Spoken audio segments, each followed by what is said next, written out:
back to World War Now, everybody. I'm your host, Conrad Franz, joined as always by Dmitry Kalyagin here with a huge week of World War III analysis. We're of course going to be discussing the big breaking news out of Syria as Turkish and Israeli jets have supposedly fired warning shots at one another. Apparently, Israel has warned the U.S. and other regional actors that they will fire on Turkish jets in Syrian airspace. So this is a big escalation amidst the sort of proxy Cold War emerging between Turkey and Israel, the emerging Eastern Mediterranean Levantine superpowers.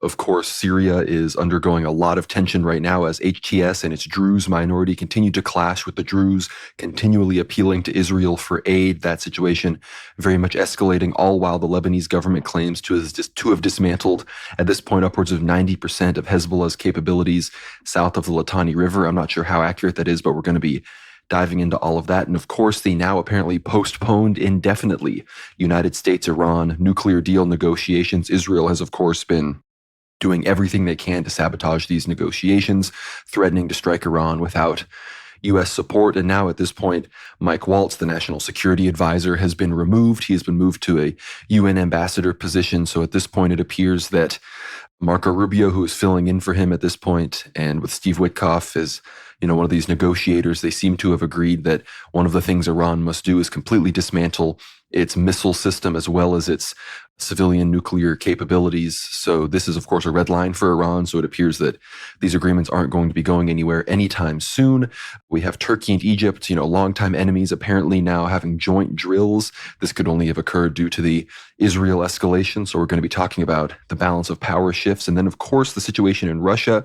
The U.S. apparently, not only are they withdrawing from Iran negotiations, they apparently are withdrawing from Russia-Ukraine negotiations. They just signed the mineral deal with Ukraine and are apparently sort of washing their hands and leaving the negotiations on the Ukraine war in the hands of the Russians and the Ukrainians themselves. So this is a big escalation. We're obviously going to be talking about the upcoming May 9th Victory Day parade. We're going to be discussing the impending potential war between India and Pakistan. This is a big one. Obviously, two nuclear states. We've been talking about this for the past 2 weeks or so. Obviously, there's also some updates from Europe with the AfD supposedly being banned in Germany. Upcoming Romanian elections. We're going to discuss the Canadian election and, of course, the upcoming papal conclave. This could be our last episode before there is a new pope seated at Rome leading the Roman Catholic Church. So a lot of things to talk about this week. Before we dive into it, Dmitry, how are you doing? Doing great, Conrad. Definitely a lot of news, especially from the Middle East. We've been discussing Syria, Turkey, Israel for the past more than a year and a half now, but things have definitely escalated, especially in the last week. It almost seems as if these countries want to provoke further, escalation and tension, despite the fact that you do have more or less a peace-loving administration in the United States.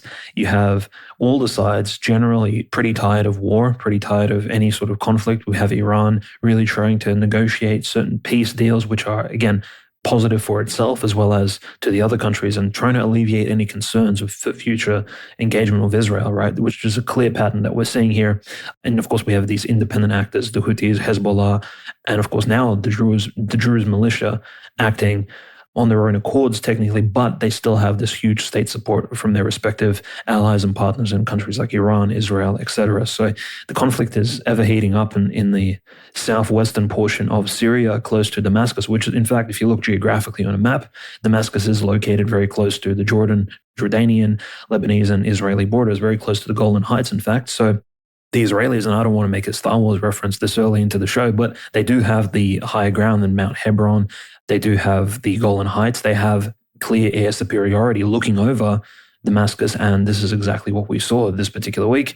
In fact, the bombardment of Israel of Damascus, not just the outskirts of the city, some sort of military targets, arms depots, some sort of conglomerations of Syrian troops whom the Israelis are still painting as terrorists, which is funny enough because Israel, again, helped bring these people into power by attacking Assad's Syria before December of last year. What's interesting is Israel has bombed a target right next to the Damascus presidential palace. It's bombed some key areas next in the inner sides of the city. So these are highly populated areas. We know Israel isn't really deterred, isn't that right, Conrad, by civilians being located in locations where apparently they found suitable hostile targets. And so Israel now is really trying to sort of reframe itself as the keeper of the peace in this southwestern region of Syria, which is it's just hilarious that Israel can commit such atrocities in its towards its southern borders near Gaza and Palestine. However, in the northeast of Israel, of course, in the Golan Heights, and now the occupied territory of Syria, Israel is trying to display itself as a peacekeeper, as it's going to keep the peace between the locals, the local natives, the Christians, the Druze. It's going to protect them against HTS.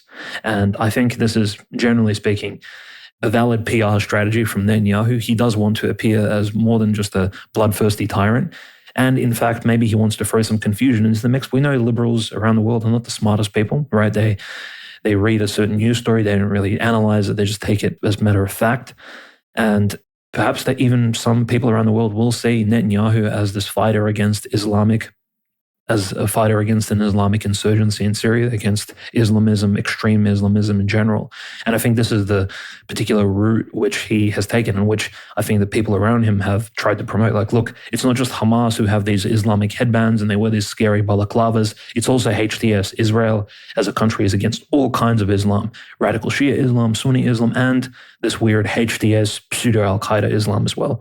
And I think that's the particular framing we're seeing here, which is why Israel is flying these crazy, dangerous sorties, I think, for the Israeli pilots, because we don't, and as we'll mention in a moment, Conrad, we don't necessarily know how the other countries positioned in Syria, who also have air defenses and who also have their own aircraft in the air, will react to such, I would say, just outrageous at this point, bombardment of targets without any announcement whatsoever and without a mandate to conduct any sort of peacekeeping operations. Israel simply is flying their planes into sovereign Syria, well, I guess if you can call Syria sovereign at this point after the takeover in December, and conducting air raids as it sees fit, essentially. And I think this is inevitably going to lead to further escalations in the area. And look, I'm not a fan of the Druze, but I do believe the Druze do have some authority, just like the Alawites and the Christians in near Latakia and Tartus and all those western areas of Syria near the Mediterranean, to protect themselves. So there's that argument thrown into the mix as well, which overly complicates things. We aren't, essentially for these Sunni Islamic extremists, these Salafis and Wahhabis, having free reign to attack these Druze villages, to walk into Druze homes and disarm them. I think that's completely out of the equation. So the situation is incredibly stressful for the locals. And of course, the greater powers are using this to their advantage to frame themselves as potential peacekeepers in the region. Everyone is trying to play the good guy here, it seems. No, it is. And Israel, they're not as Jews, they're not known for wanting to protect, other groups, perhaps as much as other Western bleeding heart liberal powers might be. But it's very convenient that, of course, the main group that they now can protect are these Druze, these weird pagans. Some people even call them crypto Jews themselves, of course, against a Sunni, let alone a Shia, who, influence that have all been driven out at this point, Alawites as well. So, that's sort of the current lay of the land. But before we talk about the HTS Druze clashes, the big news, of course, are these clashes in the air, supposedly between Turkish and Israeli jets. No immediate casualties or even hits were recorded on a jet or on any forces on the ground. But supposedly, obviously, Syrian forces were firing anti-aircraft at Israeli jets. Many of these Israeli sorties and strikes were not only directed at Damascus to warn the HTS regime against targeting the Druze minority, but many of them were on SNA, that's Syrian National Army bases and headquarters, which of course is the main Turkish-backed proxy that is party to the Syrian constitution, that is sort of in a collaboration with the HTS to form the current ruling government within Syria. This is from the Greek City Times. It says reports have emerged of a tense, close encounter between Turkish and Israeli fighter jets following a series of Israeli airstrikes targeting multiple sites in Syria on the evening of May 2nd, 2025. The incident underscores escalating regional tensions as both nations vie for influence in the volatile post-Assad Syrian landscape. It says, according to sources, the Israeli Air Force conducted bombing raids on several military targets in Syria, including sites near Damascus in the Hama region. And of course, these Hama bases were the SNA bases I was talking about earlier. Obviously, there were also strikes near the Latakia region, near coastal Syria. So at one point, apparently, there were Turkish, Israeli, and Russian jets all in the air over similar areas at the exact same time. Frankly, I'm surprised in the confusion. People didn't just accidentally fire on one another. I don't exactly know the radio logistics between these three parties as they speak to one another, technically four parties, because then there's also, the HTS people who do their own thing. But In response to all of this, Turkish President Erdogan, he condemned Israel's actions, calling them a dangerous and unacceptable provocation aimed at destabilizing Syria.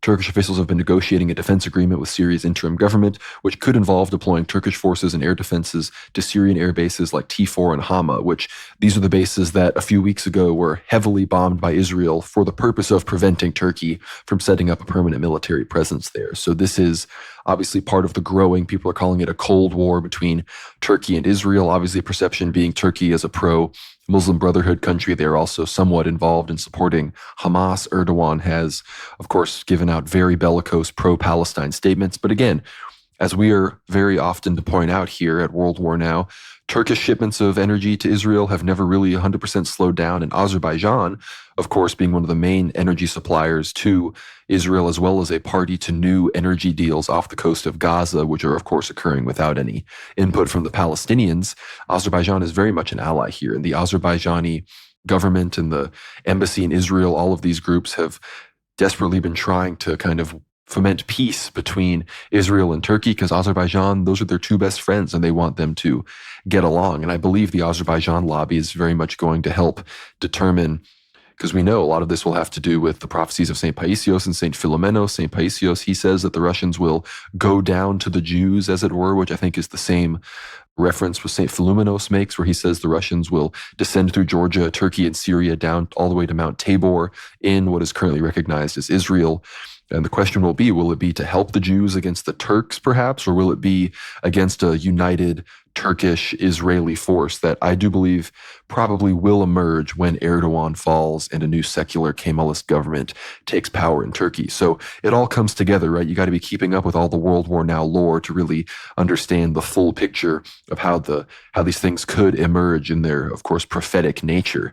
But not only are these Turkish and Israeli jets, having these clashes in the air right now, both sides have basically claimed, not only were the Turkish jets firing warning shots, they were also jamming Israeli internet signals. And now apparently Israel confirming to the US and others that they will be shooting down Turkish jets over Syrian airspace. I don't know what that means, if that means over central and southern Syria, or if that also means over literal Turkish occupied territory, in the Idlib and Aleppo regions. I have no idea how wide ranging Israel will be with this threat, but this short-lived Cold War, it appears, could be turning very quickly into a hot war in the Syria situation. Obviously, Azerbaijan, we've praised their diplomatic abilities in the past, for how they've been able to be allies with Russia, with Ukraine, with Turkey, with Israel, all at the same time. But perhaps this task may prove even unsurmountable for the Azeris, who they're sort of like the Jew. They're like the number 2 Jews in the region. We've even talked about Aliyev, the president, might likely be a crypto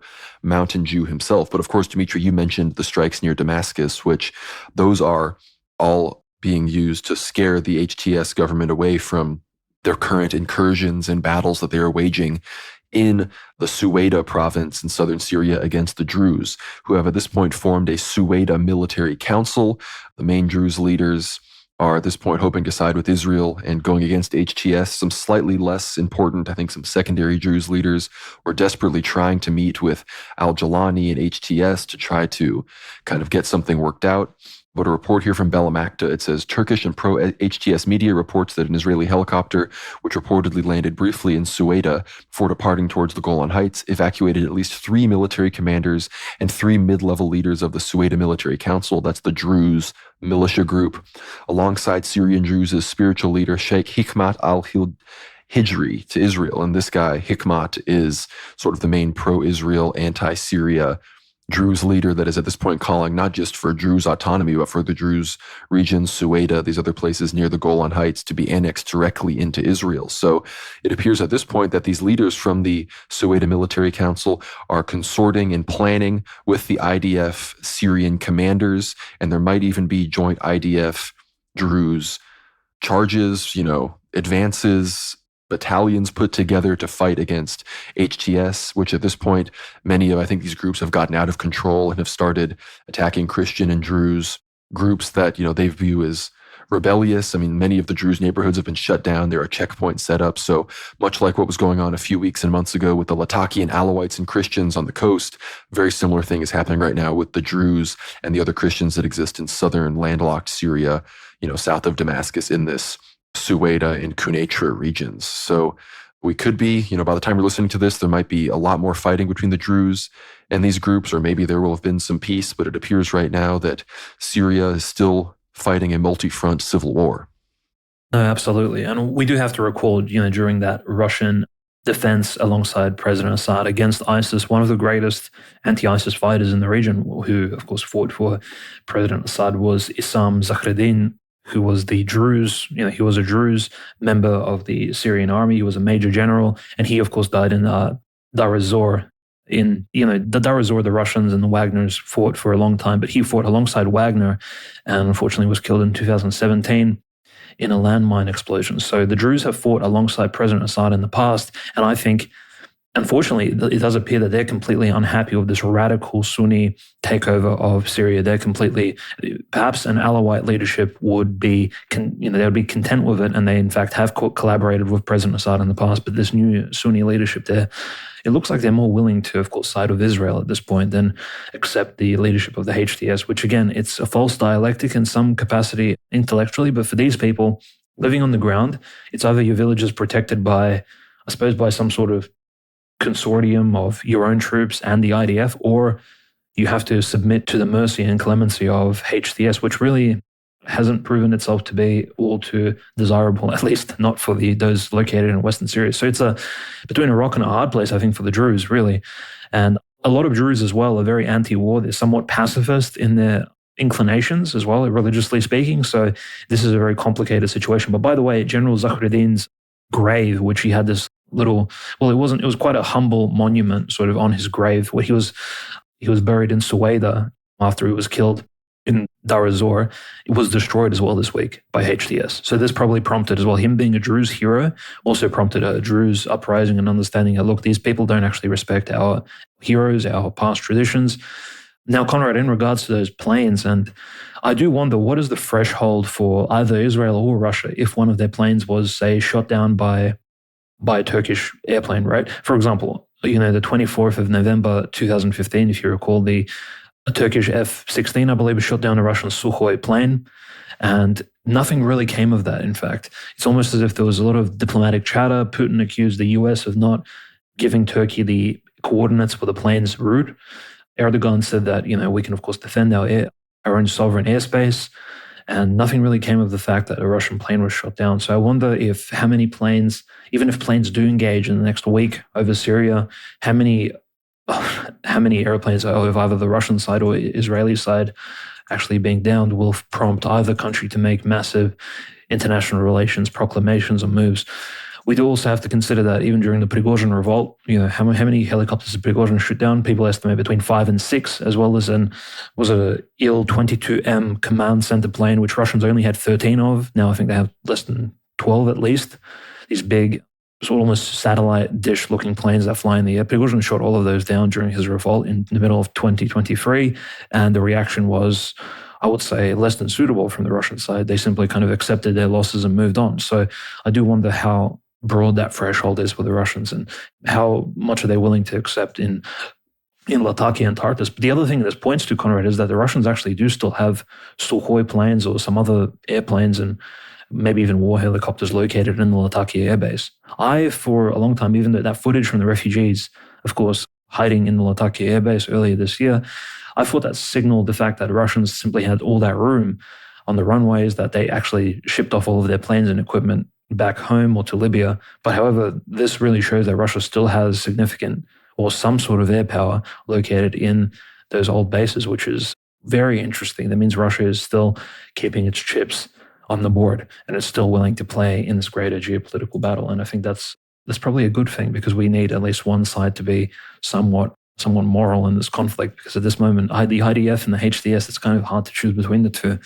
So that's essentially the development. And yeah, we are seeing Druze militias. I mean, everyone who's pro-Second Amendment is entirely happy, because again, it's citizens of Syria or former citizens of Bashar al-Assad's Syria. Now essentially Syria is somewhat divided. Well, now all have arms. Most of them have AK-47s or some sort of AK variants. They're armed with small arms. Some of them have grenades and other RPGs, things like that. But these on-the-ground militias are actually capable enough of defending their own homes, which is interesting. It does play a part into that larger firearms gun debate that's taking place in the US and many other Western countries, and even Ukraine, frankly. It does show that, well, a regular group of militiamen, men from particular villages, can actually protect themselves, and they don't have to necessarily rely on a greater government force or law enforcement to come and save them. So very interesting, and hopefully this situation resolves. But as it appears now, with the US being distracted with both the Ukraine-Russia talks and Marco Rubio, of course, signaling that, Syria, Turkey should stay down. No one's really listening to Marco Rubio. I don't think any of these presidents, either Netanyahu or Erdogan, are taking him seriously. We know President Putin most likely definitely does not. Marco Rubio is just seen as this member of Congress who somehow made it to the position of Secretary of State. And that's quite a big deal. The US is focused on other parts of the world, whilst this Middle East and Syrian conflict is really unraveling before us. No, it's really going, a lot of different directions, and people are wondering, I think some people might be thinking this is getting too convoluted. How is this going to follow, the prophecies? But I think in many ways, this is the only way that it could happen. Because you mentioned, of course, the HTS government. Well, yes, they were more willing to work with Israel and these Western countries than perhaps Assad was. They still, of course, are, they have to at least present as this sort of anti-Israel front, because the whole world is still locked in on Gaza and the Palestinians. It's very unpopular to openly support Zionism at this point, the Druze. Again, the only reason they're able to kind of make this kind of cultural block appeal to the Israelis is because they are being threatened by the sectarian Sunnis. And again, as we've said before, they sort of rank much lower on the Israeli religious hatred scale than perhaps a lot of Christians or Shia Muslims might. So they, I think, have a bit of an advantage from withstanding abuse from the Israelis. But think about it this way. How would the situation, as the prophecies predict, arise? With the situation being set, as with Israel having given up so much of its, plan and kind of become alienated from the world so quickly at this point. Well, having the HTS regime, which, at some points they're seeming to entertain the Abraham Accords. On other times, they're obviously saying, no, we're going to bomb Israel now. Because again, many times in the past, they wouldn't even use their anti-aircraft weapons as Israel flies over Syria. Now they've kind of started to do this as Turkey has become more of a relevant player. But having Turkey expand into Syria while not being allied with Israel, that's only possible under this Erdogan neo-Ottoman government. And we know that when Erdogan falls, that's when all of this is kind of really going to start to happen. So again, Russia's role is going to be the main one that's up in the air. Will the Russians, side with their kind of, historic, weird ally, the Netanyahu-Likud government, or and then will Likud, of course, be allied with Turkey? This is sort of the question. But I think in many ways, the potential for a Turkey-Israel axis that is ultimately aligned against Russia, that's only going to happen when perhaps Israel takes much more of southern Syria. There even starts to be some Balkanization. Maybe even the Kurdish state starts to emerge. Erdogan goes in even deeper, and then boom, next thing you know, he's dead. A Kemalist government are in charge of a semi-insurgent Turkish operation within Syria. Next thing you know, some of these forces are asked to turn to the north, perhaps to jeopardize Russia. And then next thing you know, you have Russia marching all the way down to Mount Tabor. So there's a lot of interesting ways we could sort of skin this cat, as it were. But the big other piece of news, of course, as Hegseth threatens the Iranians with war over their supposed support for the Houthis, even though we know that the Houthis have their own domestic missile production system. Most of their missiles are produced at home. The big news regarding the Iran negotiations are that they have been postponed indefinitely. Of course, they were originally scheduled for Saturday, May 3rd. They had been postponed. Some people said they'd just be postponed for a few days for logistical reasons. And then the Wall Street Journal came out today and said, no, they've been postponed indefinitely. And part of that apparently is because Marco Rubio, like I said earlier, demanded Iran basically start to dismantle its entire missile program as well as its nuclear program as part of a new deal. And this is, of course, a red line for Iran. And not only was this a red line, there were also new sanctions against certain Iranian oil and export entities unveiled this week by Marco Rubio. So that, combined with Israel's threats to strike Iran regardless, and that they are clearly lobbying the United States behind the scenes to make whatever conditions they put forward to the Iranians basically poison-pilled and unacceptable by them, it appears that these negotiations have effectively fallen through. And I wouldn't be surprised if sometime in the next month or two, the Israeli strike on Iran did come. The big talk, of course, we're going to talk about this in a second, is the behind-the-scenes battle. Mike Waltz, the former national security advisor, has now been moved to United States UN ambassador. And in his place, Marco Rubio is now acting not only as Secretary of State, but also as acting national security advisor. And the rumor is that Michael Anton of the Claremont Institute, who is the protege of Harry Jaffa, who is a well-known Jewish neocon Zionist, they've claimed that he is the most likely now to replace Mike Waltz. And for people who don't know, Nick Fuentes ironically predicted this weeks ago.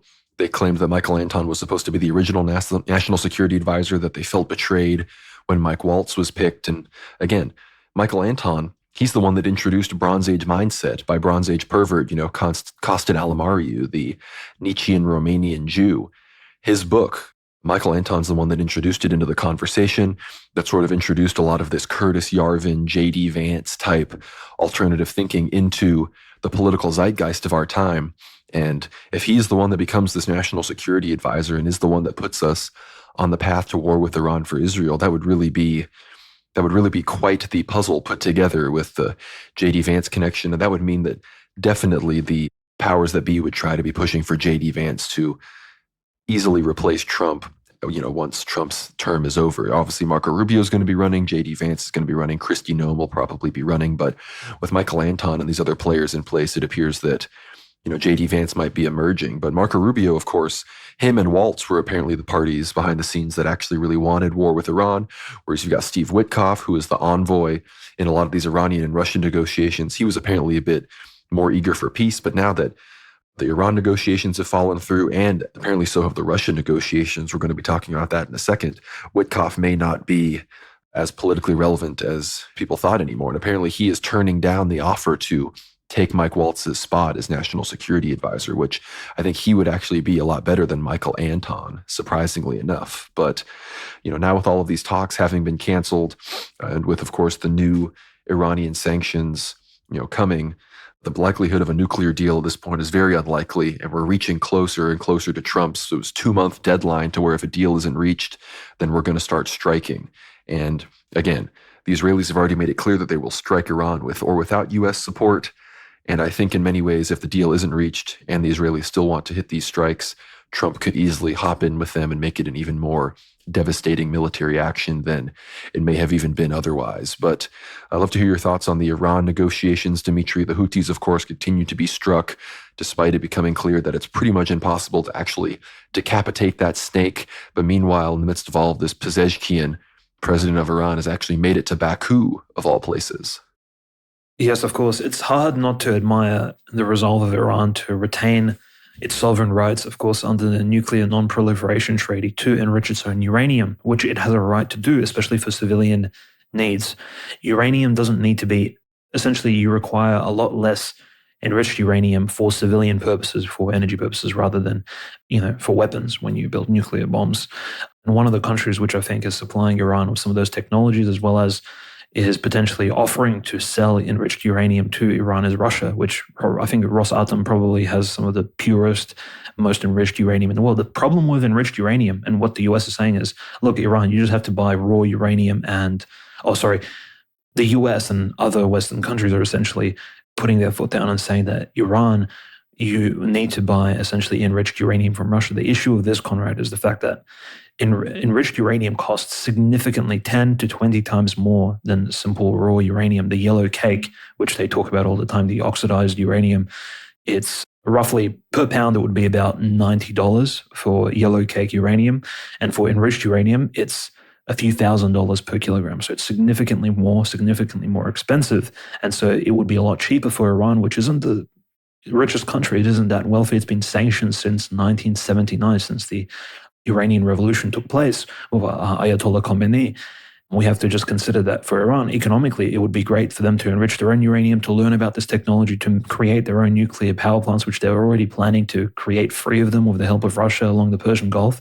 Iran has access to the natural waterways, which can be used for cooling purposes. And really, it's just a matter of boosting Iran's economy and sort of bringing it on par to countries such as, or at least to compete with these greater countries just to its east, India, of course, Pakistan to some extent, even though Pakistan is still somewhat developing, and again, China. Iran really needs to catch up, and so nuclear energy is one of those things that can make it happen. And frankly speaking, Iran is at the moment still looking to create its own enriched uranium. It doesn't want to be dependent on Russia or any other nation. And so economically speaking, Iran definitely has the definitely has the reasoning as to why it wants to, again, follow this particular route and why it's not interested in any of these limitations placed on it by America or Israel, which, again, these countries do not give a single dollar to Iran. Iran does not receive anything from them. So why do these countries want to economically dictate as to how Iran should conduct itself and buy this not overpriced but very expensive enriched uranium from Russia? Iran doesn't want to do that. It wants to buy raw uranium from Kazakhstan and other countries, maybe even West Africa, and then it wants to enrich it itself. So that's the main goal here. But the other interesting news is, again, as you said, President Pezeshkian, who is he's of Azeri heritage, traveled to Baku in order to speak to Aliyev. There could be a few things here, Conrad. We know the ROGC, for example, did literally have military drills with Armenian troops. I think Pezeshkian is very much, he's trying to reach out potentially to somebody like Netanyahu or some of the Israeli leadership, but he can't do it directly. So Aliyev could be one of those connection networking points for him, which is why he's traveling to meet him in person, to essentially also declare Iran's absence of ambitions to any Azeri land. Mind you, Azerbaijan, there's a lot of Azeris actually living in Iran because Azerbaijan and Iran do not have any natural geographical boundaries. These two countries are essentially, they should be combined for all intents and purposes, similar to Belarus and Russia. There's no reason, there's literally no border. You can simply cross or walk along the beach along the Caspian Sea and simply reach Azerbaijan. There's no potential fence. There's no real cultural difference there either.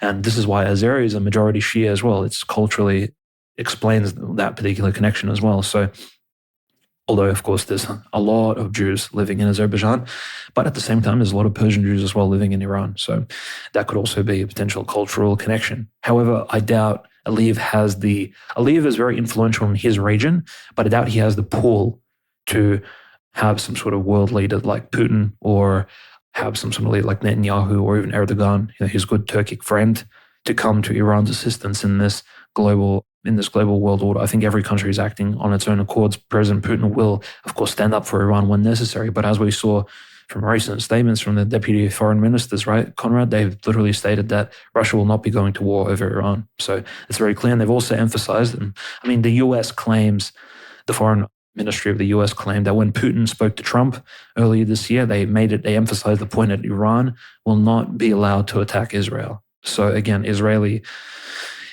defense is sacrosanct in this particular world that we live in. All the other countries can be reached, Syria, Lebanon, etc. Speaking of which, Lebanon, actually, a top Lebanese security official has announced something which, look, I'm just going to say it outright. I don't necessarily believe him. He claimed that 80% of all Hezbollah facilities and bases south of the Litani have been dismantled.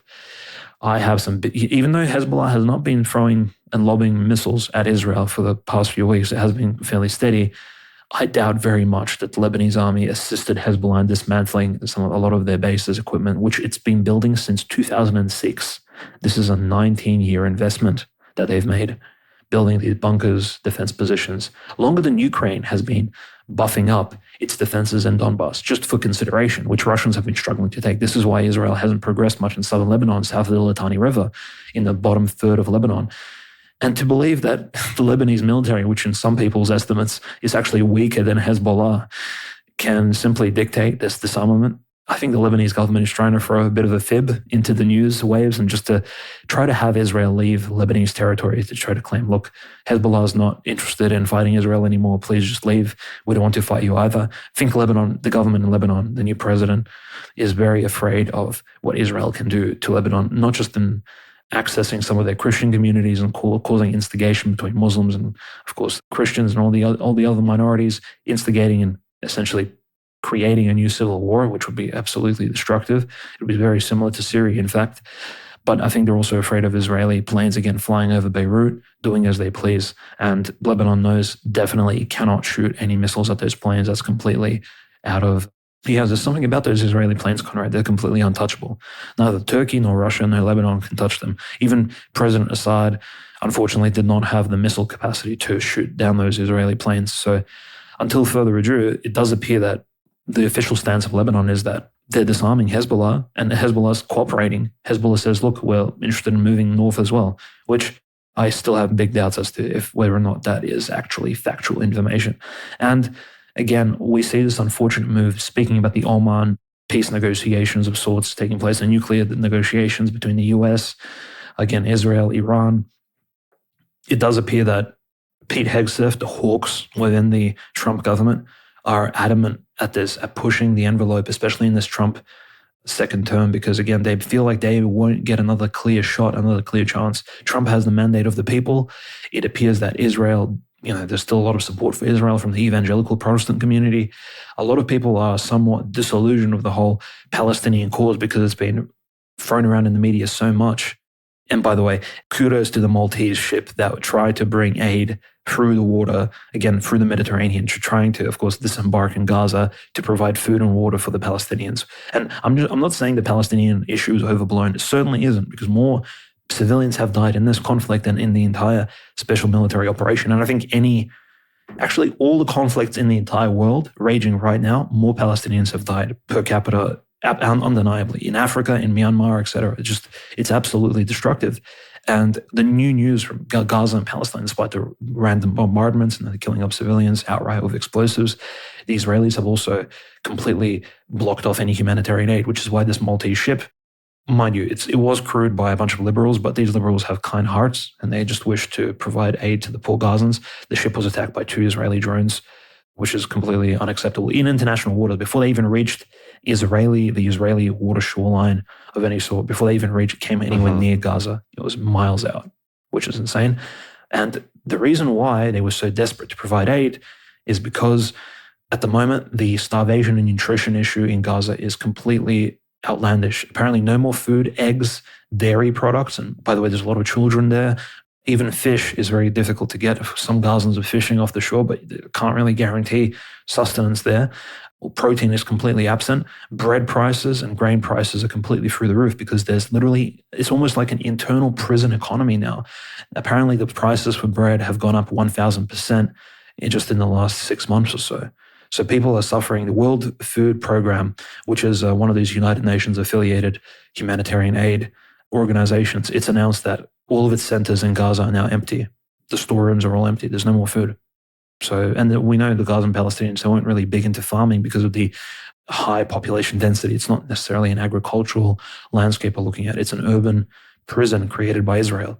So the Palestinians are definitely suffering. We need to keep all of them in our prayers because this is one of the most egregious things I think we've witnessed in our lifetimes up to date. I think besides, for example, the invasion of Iraq, which was in the early 2000s, and it's only getting worse. It doesn't look like the US is interested in stopping this Gazan genocide slaughter. In fact, the US is more focused on antagonizing Iran, which is absolutely, I think, insane, based on Pete Hegseth's tweets, as well as some of Trump's Truth Social posts, which have been incredibly hawkish.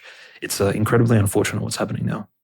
No, it really is. And you mentioned the Maltese aid ship. The crazy thing is, of course, like you said, it was attacked in international waters.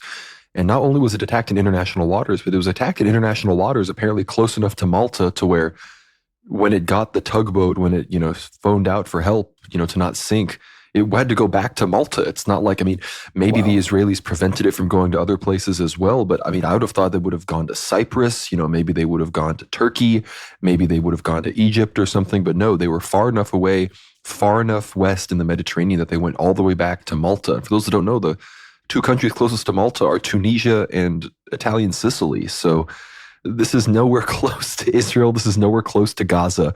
And for those that didn't know, Greta Thunberg was actually involved in the financing of this ship. And I think everyone needs to realize, obviously I'm no climate Marxist, but everyone used to see Greta Thunberg everywhere. She was like the darling of conservative media. Like her and AOC were the 2 people that every conservative media person loved to hate. But ever since October 7th, I don't think people have been seeing much of Greta Thunberg, have they? Try to think. When was the last time you saw one of her silly climate protests or one of her other protests on the news? You haven't, because she pivoted entirely to supporting Palestine. And even in the progressive Scandinavian states and these other places where she likes to sort of hawk her bleeding heart liberal nonsense, they have no interest in platforming what their establishments consider overt anti-Semitism, which is literally just liberal humanitarian aid for the starving, dying population of Gaza. And speaking of Gaza, Netanyahu recently said that freeing the hostages is not his priority when it comes to Gaza. He said, "We have many objectives, many goals in this war. We want to bring back all the hostages. This is a very important goal, but in war, there is a supreme objective, and that supreme objective is victory over our enemies, and that is what we will achieve.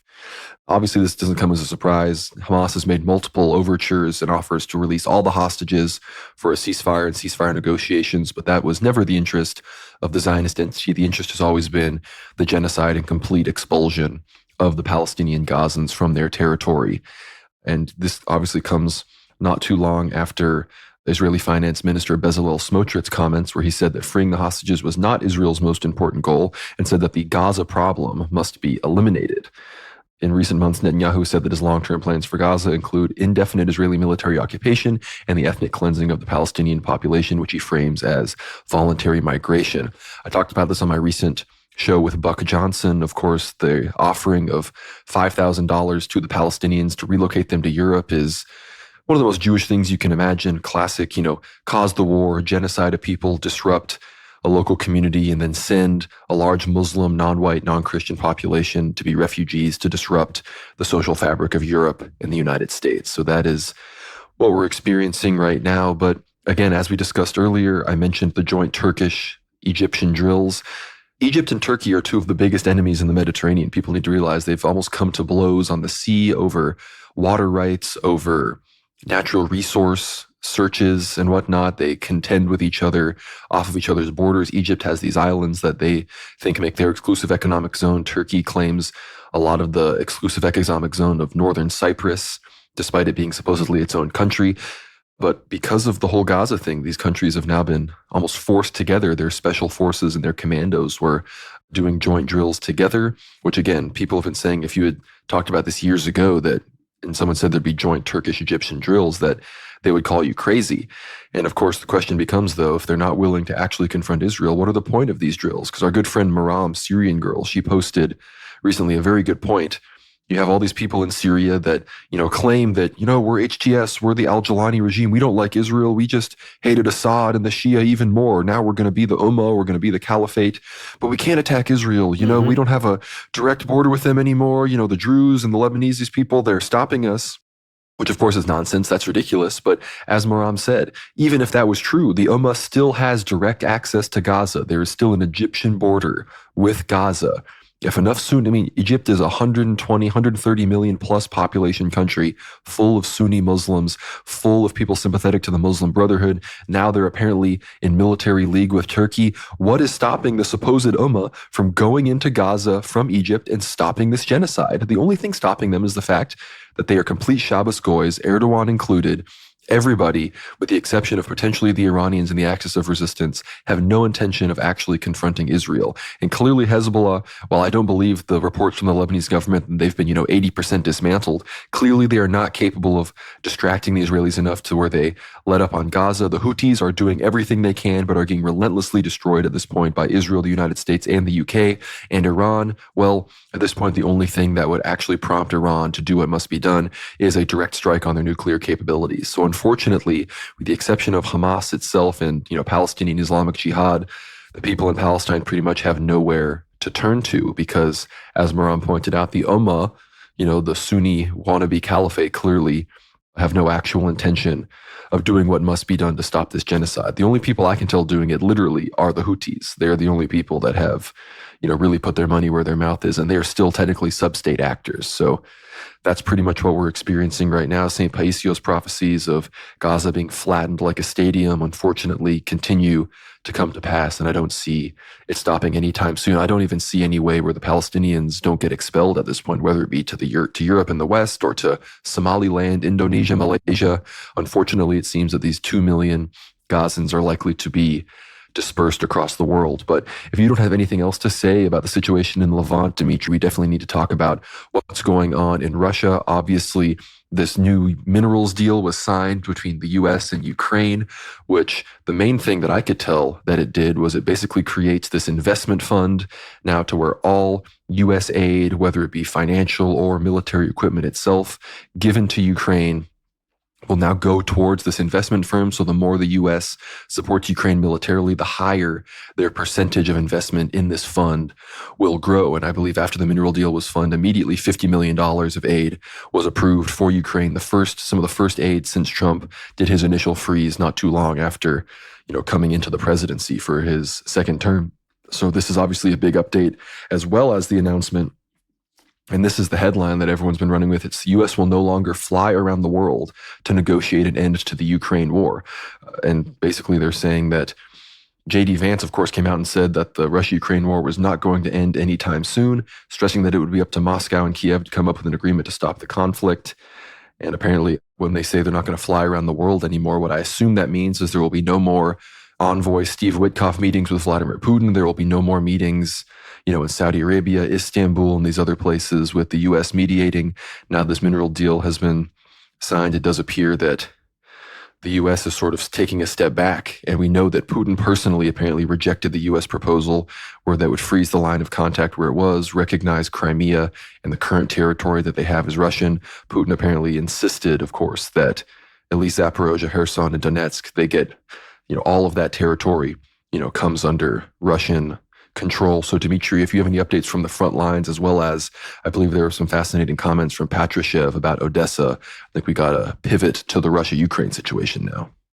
In relation to the front line, there's been some very interesting updates, in particular in the Khersonskaya Oblast, as we were discussing earlier.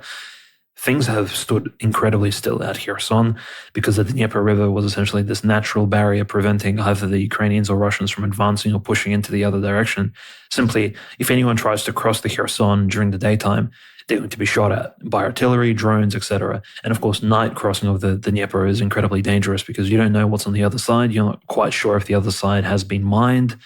And at the moment, it does seem like there is a lot of movement. Of course, we have been mentioning how almost every week there's been bombardment by the Ukrainians of villages, Russian villages located on the left side of the Dnieper. We say left side, but in fact it is the east side of the Dnieper, so the Russian side. Novaya Kakhovka, there's been some buildings set on fire, sort of unannounced, most likely Ukrainian artillery fire. There's been some reconnaissance groups and even sabotage groups of mercenaries, Ukrainian, most likely Azov Battalion and other specialist groups, sort of gathering and maneuvering around on the Ukrainian side of the Dnieper River. So it does seem like there is movement there. And we'll discuss shortly about exactly what Ukraine can potentially anticipate from Russia in relation to Nicholas Patrushev and his comments. But what's really curious is the Zaporozhye has stood incredibly still. Again, only drone combat. Pokrovsk as well. There's a lot of fighting in some of these villages, in particular Udachne and Kotelnaya. These two villages are turning into, it's just a bloodbath. Probably hundreds of dead, both Russians and Ukrainians alike. The Russians are fighting for, the village of Shevchenko. The village of Shevchenko was completely captured already by the Russians, but Kotelnaya and Udachne, there's huge fighting. And the Russians are trying to essentially take these villages in order to progress further towards these highways, which we discussed last week. But the Ukrainians are putting up a battle. They're sending in fresh recruits. They're sending in veterans. It's a real mixture. And again, there's constant threat of drone attacks as well. Whilst there's, of course, the imminent threat of just troops in front of you. As you're clearing these buildings, there's always booby traps, all kinds of dangers that the Russians and Ukrainians likewise are facing from one another. So it's really turning into a proper battlefield around Pokrovsk and a very, very slow burn type of assault by the Russians of taking these villages, moving towards the highways surrounding that big city and seeing how much progress they can actually make in the oblast. And again, Chasiv Yar, very quiet. Kupiansk, mostly just positional fighting like before.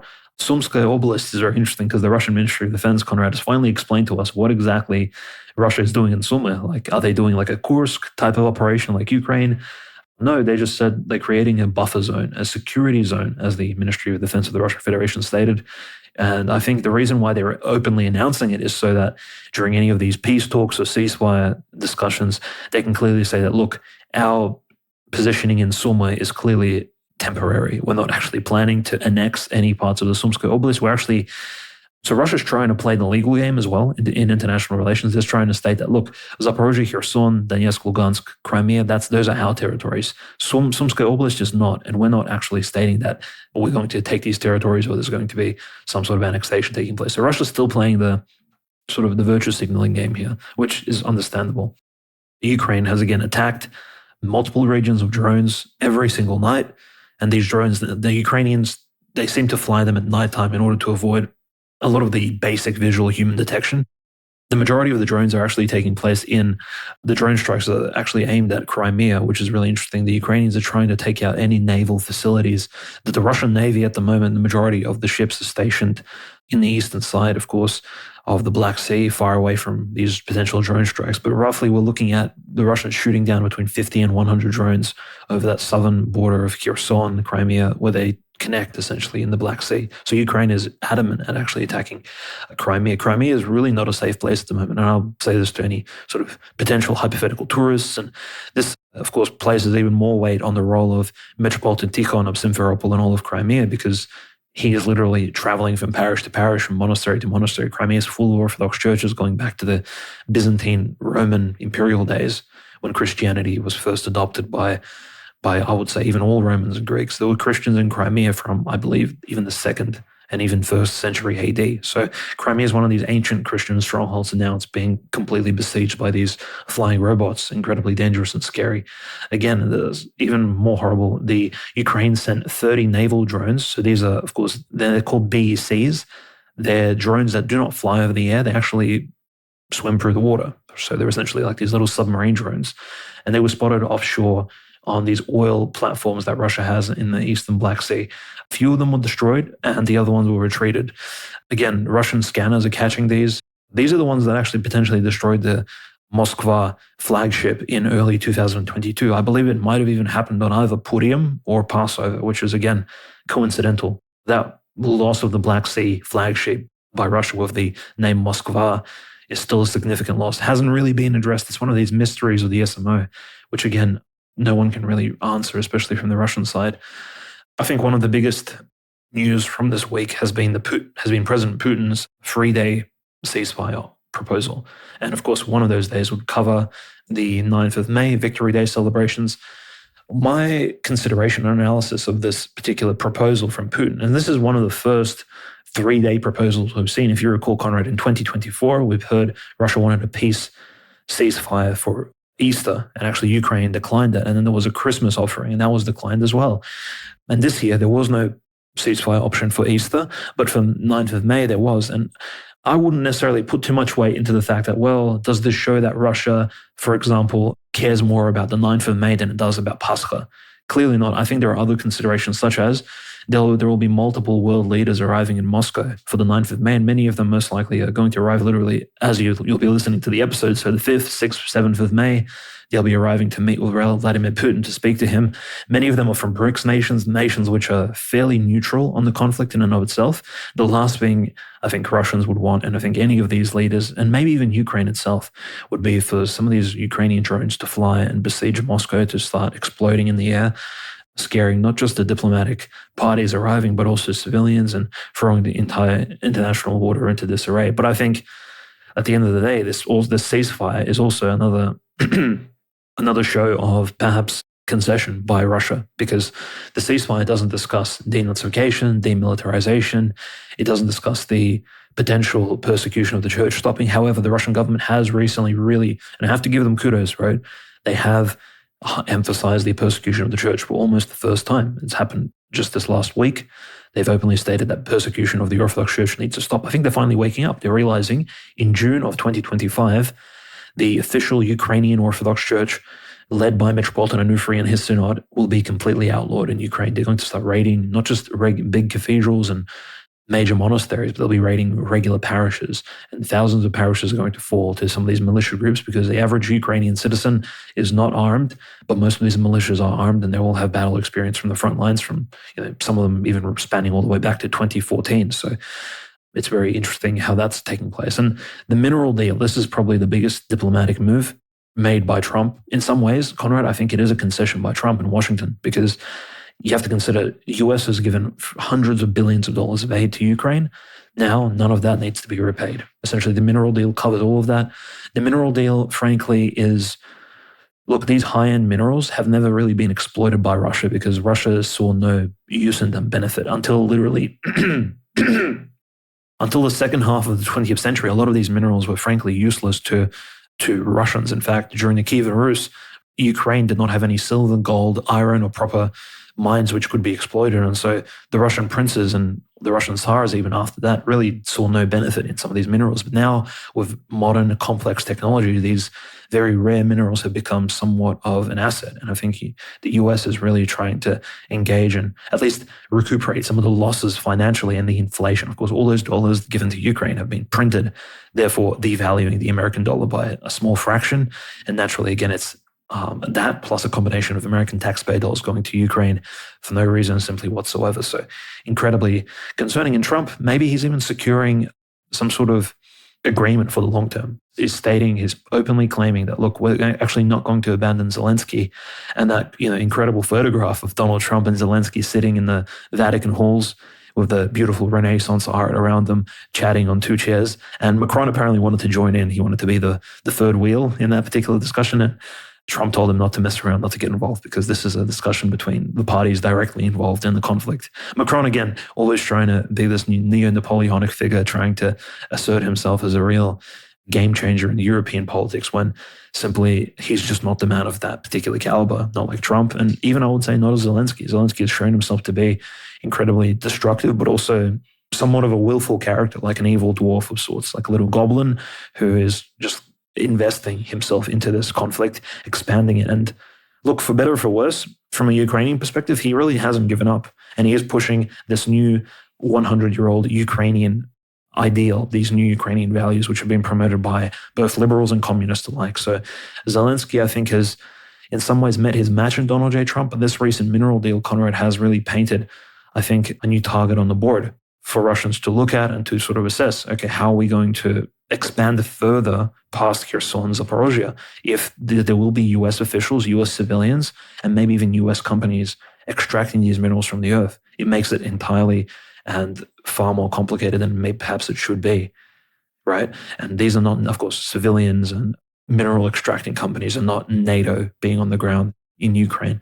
But again, it does stress the fact that Russia simply, by failing to move further into Ukrainian lands and for failing to secure them, to liberate them, to annex them, has in fact incurred this new layer of complexity onto its own considerations of future international relations. Like, it has become a lot more complicated for President Putin and his cabinet, and we'll see where they go from there.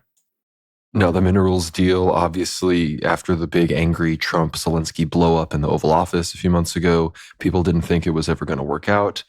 But now it appears that not only is it going to work, but it is, in some degree, it is more beneficial to the Ukrainians than people thought. Trump was claiming he was going to get reimbursed for, he claimed $350 billion. Other people claim about $185 billion.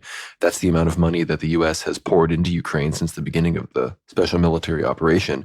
And he claimed that the deal would involve Ukraine paying all of that back, whereas the deal, it basically involves the creation of, as I said earlier, this investment fund where all future aid to Ukraine will be kind of categorized as a purchase within the investment fund. So the more the U.S. donates, the more stake they have within the sort of mineral establishment within Ukraine. This is Scott Bessent was recently talking about this. This is from Al Jazeera. It says, in a statement after the signing, Bessent said the historic economic partnership would clear a signal to Russia that the Trump administration is committed to a peace process that ends what he called a cruel and senseless war. Under the deal, the United States-Ukraine Reinvestment Fund will be established. This fund will be jointly managed by Ukraine and the U.S. on an equal partnership basis. Ukraine will maintain full ownership and control of the country's resources and will determine what and where minerals may be extracted. Ukraine's Ministry of the Economy said the U.S. will contribute to the fund directly or through new military assistance, and Kiev will contribute 50% of revenues from the exploitation of natural resources via new licenses in the fields of critical materials, oil, and gas.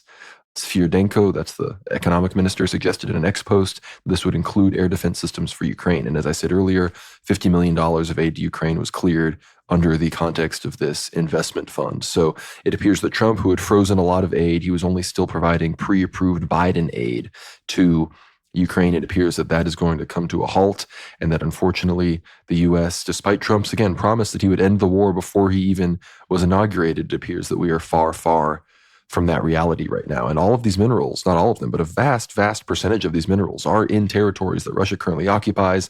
And as Russia continues to advance, that simply means less and less access to these critical minerals for the U.S. and the Ukraine in their deal right now. Of course, you were talking about Kursk earlier. Now that the Russians have entered Sumy and some of these other places, the latest from the Russian military is that there were over 288 civilians killed in the Kursk region by the Ukrainians, through the course of the battle there before it was fully retaken. Of course, we know now that Gerasimov confirmed North Korean troops were present in this. And so we're going to talk about the May 9th parade here pretty soon and how it might have an even deeper meaning than North Korean soldiers marching in Moscow, knowing that they were also protecting Russian civilians in Kursk. So very interesting developments there. But I think some of the most interesting comments from Russian officials in this past week, and this is from Russian state outlets, April 29th. These comments are from Konstantin Zatulin, the first deputy chairman of the Duma, the Committee on CIS Affairs, Eurasian Integration, and Relations with Compatriots, as well as Nikolai Patrushev, the assistant to the president. These are their latest comments. Zatulin said, Odessa is not only a city of peace, but also a city that is difficult to squeeze into the framework of the Ukrainian state. Its presence in Ukraine is alien. That was Zatulin. And then earlier, Nikolai Patrushev, assistant to the president of the Russian Federation and head of the Maritime Board, said in an interview with TASS that the majority of Odessa residents have nothing to do with the Kiev regime. I deeply believe that Odessa, of course, is not only a city of peace, but also a city that is difficult to squeeze into the framework of the unitary Ukrainian state, which in fact proved all the time that Odessa was part of independent Ukraine. The city was founded during the time of Catherine the Great, and it is no coincidence that monuments appear and hide in storerooms, depending on the current situation in Kiev. That was the further comments from Zatulin. And that's pretty based. But then he, of course, went on to say, of course, it is a Russian city, but this does not mean that it is not a Jewish city, that it is not a city for people who consider themselves Odessans. Odessa is more in its spirit than the primitive nationalism that's now practiced in Ukraine, practiced in Kiev, and of course, her presence in Ukraine is alien. So obviously this is positive in the sense that it appears that the idea of potentially a referendum or further military action towards Odessa is on the table. But then, again, you can never fully throw aside the new heavenly Jerusalem reality, as everybody is so eager to discuss the Jewish roots of southern Ukraine, much like Erdogan is so excited to talk about the Tatar roots of Crimea. We have all of these parties, Turkey, Israel, people that are fundamentally civilizational enemies of orthodoxy, of the Russian people. They're still trying to have their grubby little hands all over Ukraine as it continues to be broken up and invaded. And I wish the Russians would simply unify behind an orthodox nationalist vision as opposed to having denazification and multipolarity, multiculturalism, and all these sorts of other silly ideas that we know are not what really is the motivating factor for the majority of European Orthodox Christian Russians. But, of course, the Odessa situation is obviously going to be something the U.S. would try to negotiate with very strongly. And I know the Russians, look, they haven't even been able to take Kherson yet, a city of 200,000 people. I'm not sure how they would take Odessa. But again, if greater things happen geopolitically, like I said before, with Turkey, the Middle East, Iran, China, Taiwan, even maybe there will be a fog of war to where Russia can simply do what it likes, and the dwindling Ukrainian regime wouldn't even be able to put up a fight, right? But you, of course, mentioned the foothold the Russians have in the Sumy region. They also, of course, have large footholds at this point in the Kharkov region. Obviously, the main front line is Luhansk, Donetsk, Zaporozhye, Kherson, but there are multiple bridgeheads, multiple incursions the Russians have successfully been holding for months now into Kharkov. Same thing in Sumy, and there are even small outposts that are being held in the Chernigov region near Russia's border with that. So Russia does have some leverage. I'm assuming they want to expand their territories in these regions so they can, if negotiations happen, they can give those back to potentially gain more territory in, the areas of the Russian Federation that are now considered occupied by Ukraine, Kherson and Zaporozhye, and potentially Nikolaev and Odessa, as is clear by both members of Russia's legislative and executive branch seem to be discussing. But obviously we've got some other things we need to talk about: India, Pakistan, some things going on in Europe. But I know the May 9th parade is coming up. Dimitri, I know you talked about the proposed ceasefire for that day that was rejected by Ukraine. What is going to be happening with this parade? How did the presence of North Korean troops factor into all of this? And, what do you think is the future? I mean, Moscow still has been having air raid sirens over it. The Ukrainians claim that they're going to even strike this parade. What do you think is going to happen in regards to all of that? Well, I think whatever happens, just if this parade goes ahead, it'll already be a new sort of stage, an unprecedented event, I think, in Russian history, because at this point, it does appear that there will be at least a few Korean battalions, maybe a few Korean troops, parade troops present there. Maybe those who were involved in the Kursk operation, which has been, by the way, confirmed. There were Korean troops involved in Kursk. Now that's almost mainstream news, although there was speculation for the last few months. The Russians themselves have admitted it finally. And North Korea will be present in the parade. Not sure if Kim Jong-un would be there, of course, with President Putin. There will be also Chinese troops, and those Chinese troops, there's already footage released, which I think we posted on X, that the troops are already parading on the streets of Moscow, essentially practicing some of their maneuvers and entertaining a lot of the Russian Muscovites. Of course, the local citizens, they never really see Chinese soldiers on their streets very often. So very interesting. But some of the people who are going to be attending this event, of course, you do have a lot of the usual suspects. For example, you do have Xi Jinping, you have Maduro, the leadership of Cuba, Alexander Vučić, along with some Serbian military personnel, the Serbian honor guard, they're going to be present there. A lot of top officials from various countries, especially those like President Lula of Brazil, countries which are somewhat socialist, communist aligned. Again, it's that multipolarity, right? It's that Eurasianist spirit. It's going to be present very much so. And in fact, we await, of course, eagerly to hear Vladimir Putin's speech, but I think during the speech, President Putin is going to mention the collaboration of all sides in the defeat of Nazism and how important it is to not be very right-wing and all of that, because this is basically the rhetoric that has been pushed by Russian media, majority of which is controlled by the usual suspects again over the last 3 years. In fact, they haven't really emphasized the fact that Zelensky has clear ties not to neo-Nazi organizations, but to a very different organization, more of the circumcised kind. And in any case, I'm not a big fan of the 9th of May parades, not the 9th of May celebrations, but the parade itself. Like, just to emphasize, like some of the stories my grandfather told my dad on the 9th of May, say in the 1970s, right, during the peak of the USSR's gold age, essentially, 30 years removed from the ending of World War II, how people would celebrate the 9th of May is they wouldn't go on parades. They would go to cafes, restaurants. They would have picnics. They would show each other their medals. They would have it was very casual, very personal how these former soldiers and their relatives would celebrate it. And the Soviet Union, surely, it did have 9th of May parades. Like we know the first parade in 1945, which took place on the 24th of June, not in May, obviously, because in May, the Russians were still sorting out their Berlin affairs, right? In 24th of June, they had that huge, most famous parade in communist Russia in Moscow, where we saw Rokossovsky on his horse, we saw Zhukov, and we saw all the other Russian veterans return from the front lines. And it was quite a glorious day, I think, in Russian history. But in any case, in the next parade that took place was 20 years after that. Not 10 years, not 5 years, 20 years, 1965. And the next 9th of May parade was actually the 40th anniversary, 1985. And the final parade, and this is the fourth parade, so notice only 4 9th of May parades during the entire history of the USSR took place in 1990, just right before the USSR collapsed. And what's the pattern here? Who began this new tradition of 9th of May parades every single year and all this sort of hurrah in order to bringing back the memory of the Second World War for some unknown reason, even more so than the Soviets did? Because if you want to see how the Soviets actually celebrated the 9th of May traditionally, you would have to go back and watch a very good movie. It's called Belarusian Station, Belaruski Vokzal. It's a movie made, I believe, in the 1980s or 1970s about World War II veterans in the Soviet Union. It's a very calm, peaceful movie, about an hour and a half. It's a good watch, but that is exactly how they celebrated. This massive parade fest is very novel. It's actually a Yeltsinoid. By Yeltsinoid, I mean made entirely by United Russia. In 1996, after Yeltsin lost the first Chechen campaign, and they've signed that Khasavurtov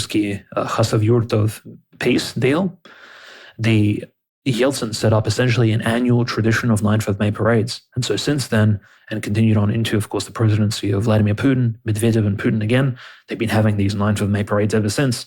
And the memory of World War II in some facts is being amplified a lot more than it even was in the 1980s, already when de-Stalinization has taken place. So part of me feels like it's somewhat artificial and a little bit, I don't want to say LARPy, but there are some concerns as to what the actual goals are here, especially given some of the prophecies mentioned by, for example, Alexei Osipov, when he was receiving a medal from Patriarch Kirill. He paraphrased one of the prophecies, Saint Matrona's prophecy and Saint Seraphim of Veritsa. They mentioned that the communists may come to power again, which seems absolutely outlandish. What did they have in mind?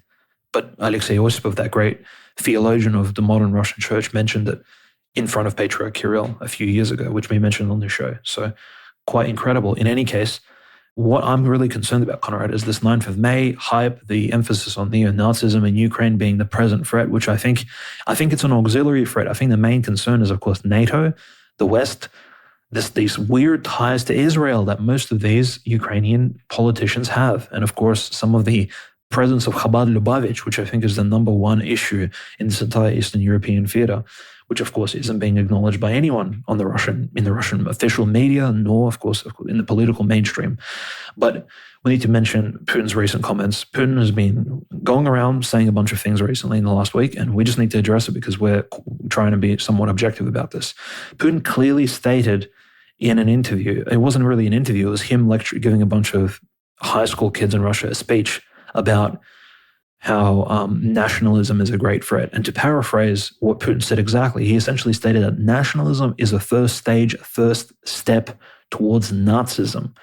And the issue of nationalism is that it doesn't just promote the love for your own nation and ethnicity, it promotes the hatred of other ethnicities and nations. Now, what can we say about this quote? Well, I think it's unequivocally false. And even Vladimir Putin's favorite author, whose books he promotes, whose burial he facilitated back in the Donskoy monastery in Russia. His body was moved from Switzerland to Moscow about more than a decade ago, along with Anton Denikin and other figures. Ivan Ilyin, the great nationalist thinker, that's not how he defined nationalism. So who exactly is explaining nationalism to Putin? Because it's even somebody like Mikhail Osipovich Menshikov, right?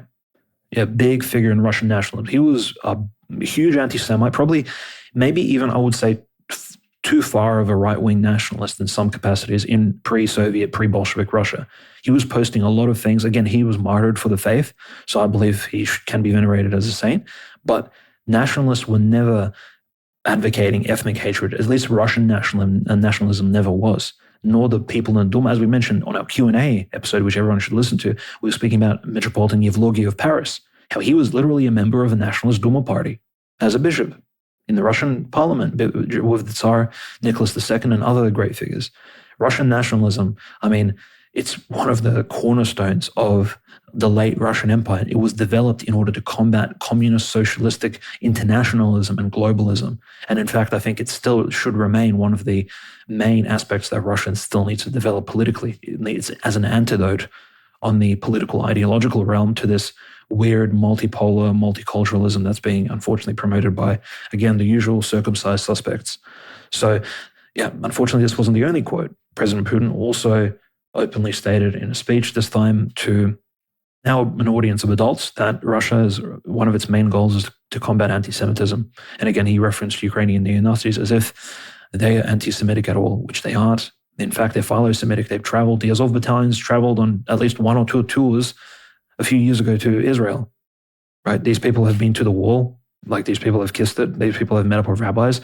I don't know how right-wing they actually are. We know they're all artificial, Kolomoisky funded, Dnipropetrovsk based. That is their home. These people are not real. I don't want to say real Nazis, but yeah, that's actually what they aren't. They're completely LARPing. They're Banderites and they're fake right-wingers.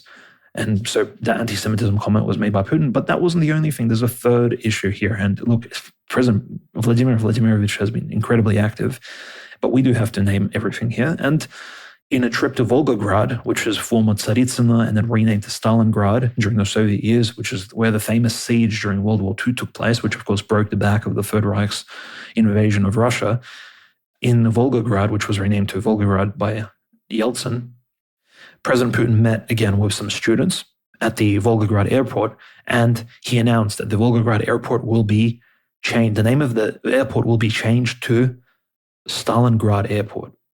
And he says, why? Because we need to honor the memory of the troops and honor the memory of the Great Siege. When in fact, so he really wanted to include Stalin's name in the name of the airport. And the students asked President Putin, he asks them, he says, well, would you like the entire city to be renamed to Stalingrad again?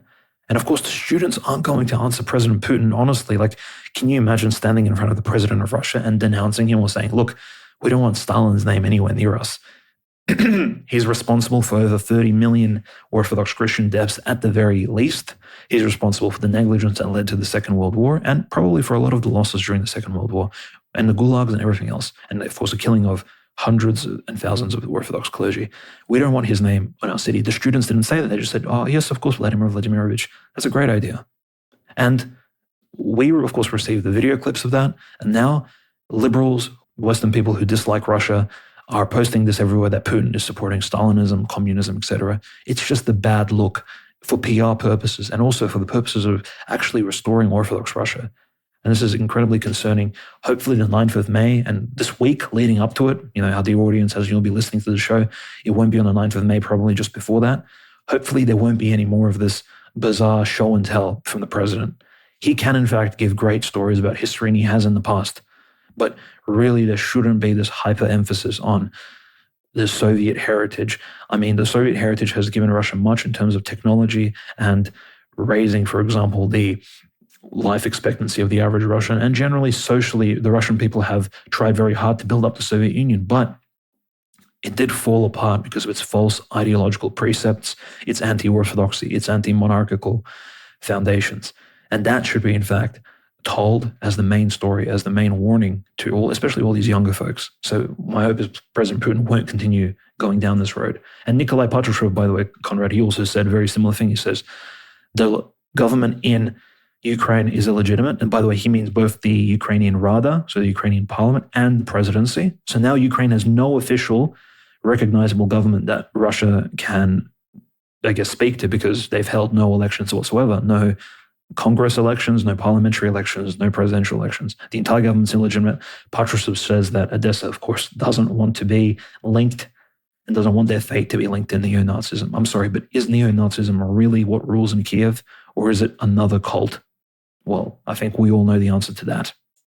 No, it's very true. And unfortunately, the reality of the Jews and how they kind of play both sides is very much on display when it comes to the fact that you have a Jewish president fighting against a supposed fascist invader state. And that supposed fascist invader state is saying that its number one goal is to stop anti-Semitism.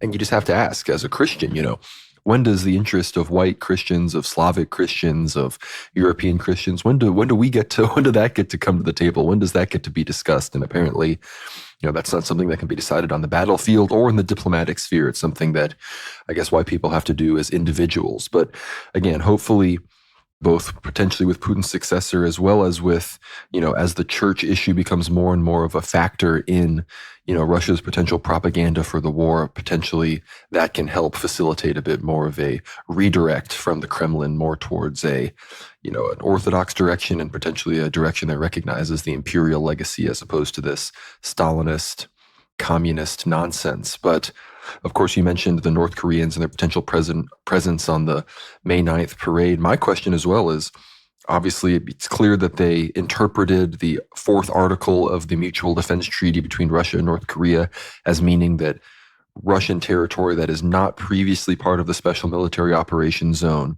is what qualifies under that mutual defense territory. So the North Koreans were obligated to defend the Kursk region with the Russians. I don't think this means that the North Koreans are necessarily obligated to enter Ukraine proper or to necessarily join the fighting in Donetsk or in Kherson or Zaporozhye, but we'll see. I think if that is, if the article is true and it's about defending Russian territory or recapturing Russian territory, then in theory that would mean that North Korean soldiers should be helping recapture Donetsk, Kherson, and Zaporozhye, because according to the Russian constitution, those areas are just as much Russia as the Kursk region. So I think we'll have to keep our eyes open for potential other deployments of these North Koreans. But the other big battle that is potentially going to be waged, people have been kind of on the edge of their seats for this one, is the India-Pakistan issue. There were reports from Pakistani intelligence that India, this is, I think over 36 hours ago now, but they said that the next 24 to 48 hours, India would likely be launching an offensive into Pakistani territory in Kashmir. Again, all of Kashmir is sort of disputed between India, Pakistan, China, but this is from the Defense Post. It says India closes airspace to Pakistan airplanes. New Delhi closed its airspace to Pakistani airplanes on Wednesday after Islamabad, which is the capital of Pakistan, banned Indian planes from overflying, the latest tit-for-tat measure as relations between the nuclear-armed rivals spiral into a tailspin. New Delhi accuses Islamabad of backing the deadliest attack in years on civilians in Indian-administered Kashmir on April 22nd, in which 26 men were killed. Islamabad has rejected the charge, and both countries have since exchanged gunfire in Kashmir, diplomatic barbs, expelled citizens, and ordered the border shut. Pakistan closed its airspace to Indian aircraft on April 24th, while India took a similar measure on Wednesday evening, with the ban to last until May 23rd. The government the notice to air operators said that Indian airspace was not available for Pakistani registered or leased aircraft, including military flights. Indian Prime Minister Narendra Modi gave the military complete operational freedom to respond to the attack during a closed-door meeting on Tuesday, a senior government source told AFP. Pakistan's government has denied any involvement in the shooting and vowed that any act of aggression will be met with a decisive response. Both sides have mobilized their navy into their respective areas in the Indian Ocean. Of course, the navies aren't the most powerful compared to some of these other Middle Eastern or Western states, but, Pakistan and India, with their nuclear arsenal, they have submarines, they have some of these battleships. So if this is to go off, it would be a naval, air, and land battle. It would be a real fight. And another big update, of course, China, we've been discussing before how they would definitely support Pakistan in this battle against India. Iran has said that they want to negotiate between the two states, but with China backing Pakistan being an Islamic country, Pakistan also standing with Gaza against Israel, Iran at the very least would very much look the other way and likely allow Pakistan to wage war on India without, coming up behind it from the flank and giving them any trouble from their Western areas, which, that would be a big help to Pakistan, who do have a smaller population than India. However, the military capabilities, I think, are fairly comparable. But this news recently dropped. It says that China is speeding up the delivery of their J-35 stealth fighters to Pakistan, with the first batch expected by late 2026. This aligns with earlier plans for Pakistan to acquire 40 jets, potentially making it the first export customer for China's advanced fifth-generation fighter, with Pakistani pilots already training on the planes in China. So Pakistan's Air Force will be getting a big boost as well. We know India, I think, and Pakistan have bought jets and missile systems from Russia. So Russia, I think, is definitely going to try to remain neutral in this conflict, as they have good relations with both countries. But this is one of those things where sort of any day now we could wake up and see that heavy fire and more troop movements are occurring in Kashmir. People have already died due to these clashes and these exchanges of fire across the line of contact in the border. I've seen many videos of muzzle flashes at night, going across these valleys as Pakistan and Indian troops kind of move and adjust themselves. I think, at least for India, for the potential for an actual incursion to the point where I think they want to reclaim all of Kashmir for themselves. I don't know if they would engage Chinese forces as well, but if they did, I think that would probably be a mistake, because China is already clearly going to defend Pakistan if this is to go down. No, most definitely. And that entire conflict, right, that combination of countries involved, we clearly see Pakistan is receiving support not just diplomatically from the Gulf states, in particular Saudi Arabia, Turkey, right? Those are the two main allies Pakistan has in the Muslim world. And of course, their great economic and trade ally, with whom they actually trade more than even those Islamic countries, is of course China. Now that China's trying to buff up the jet supply of Pakistan, I think China would actually not mind a war between Pakistan and India, because it would be a direct beneficiary, both in terms of military trade, as well as then coming in to rebuild whichever country suffers the most loss. When the Chinese companies travel all around the world to rebuild countries in Africa and war-torn. There were even Chinese laborers in Mariupol, for example, rebuilding that particular city. But in any case, China definitely benefits from a conflict between Pakistan and India. The only danger is, of course, nuclear fallout threats. The Pakistanis are definitely fearing some sort of retaliation from India, because they've closed over 1,000 religious schools, and most of their schools, by the way, are religious. So they've closed all of them in the Pakistan-administered Kashmir. They're scared of an Indian army incursion into the Pakistani-administered Kashmir in order for the Indians to begin searching homes, breaking into places, breaking into schools even, and certainly encouraging some sort of Indian Hindu justice and incurring it upon the local Pakistanis. So incredibly tense situation there on the subcontinent. And we just have to keep in mind that if there is a local nuclear conflict, most likely there'll be waves and thousands of refugees, of course, going to countries like Europe, Southeast Asian nations, including, of course, westernized nations like New Zealand, Australia, and even Russia through Central Asia. You'll have an overflow. There'll be an entire migration wave if there is any sort of war. And yes, exceptionally, of course, especially if there is a war with nuclear, even tactical nuclear weapons being used. We can't really leave that out, especially with a country like Pakistan, which fears India due to its size, due to its military force. And generally, Pakistan is more radicalized than India in terms of it sees India as a threat to its particular Islam, which has been promoting. For reference, okay, when the two countries split in the when the two countries split in the 20th century, you had Pakistan essentially Islamifying very strongly the entire Pakistani population. All the Hindus, the Sikhs, they had to either leave or become Muslims. That's why Pakistan is very predominantly Sunni Muslim today, with some Shias as well. However, India is very much multicultural. You have Indian Christian communities, all kinds of heretical sects there. You have Freemasonry in India since the British colonial days. India has 200 million plus Muslims, like just for explanation. So India is a lot more tolerant, perhaps even more accepting. And of course, Pakistan is a lot more scared for the particular state which it's built over the last 80 plus years. So incredibly concerning situation. I just want to state that, of course, Marco Rubio, being the US Secretary, this is another conflict which he urged both sides to de-escalate tensions in.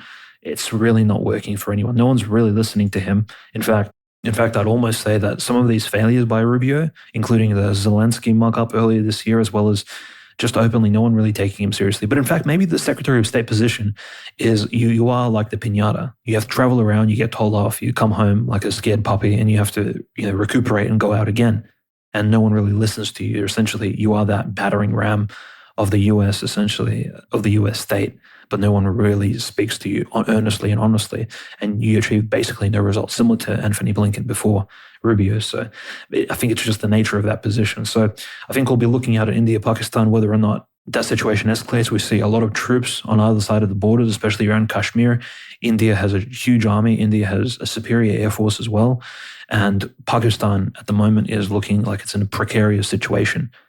And look, J.D. Vance, I think, emphasized the fact that Pakistan needs to collaborate with India, work with it in order to find out who in Kashmir are some of these terrorist organizations, these Islamic extremists, to catch them, to apprehend them, to send them to court, to trial, to imprison them. This is the best way forward, I think, for both sides.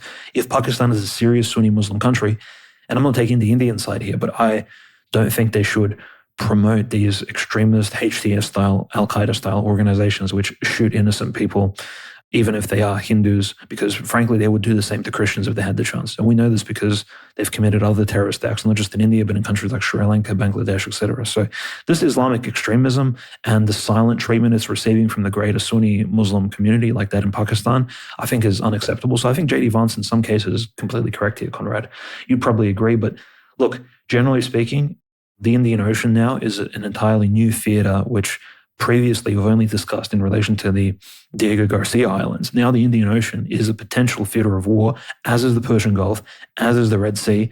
And suddenly we're looking at almost every single body of water in this particular area leading up to the Mediterranean as a potential point of escalation. And look, between Syria, Turkey, Israel flying as planes, and India and Pakistan staring down at each other, down the barrels of their guns. It's looking like the Third World War may be on multiple fronts. It won't be like World War II, very limited. It'll be very expansive indeed. No, I completely agree. And one of the reasons India is going to be standing up to Pakistan perhaps more than they have in the past is Narendra Modi's party, the BSV or whatever they're called, the BNP or something like that. They're the hardcore Hindu nationalist party. So they've built up this big base of support amongst India's hundreds of millions of Hindus.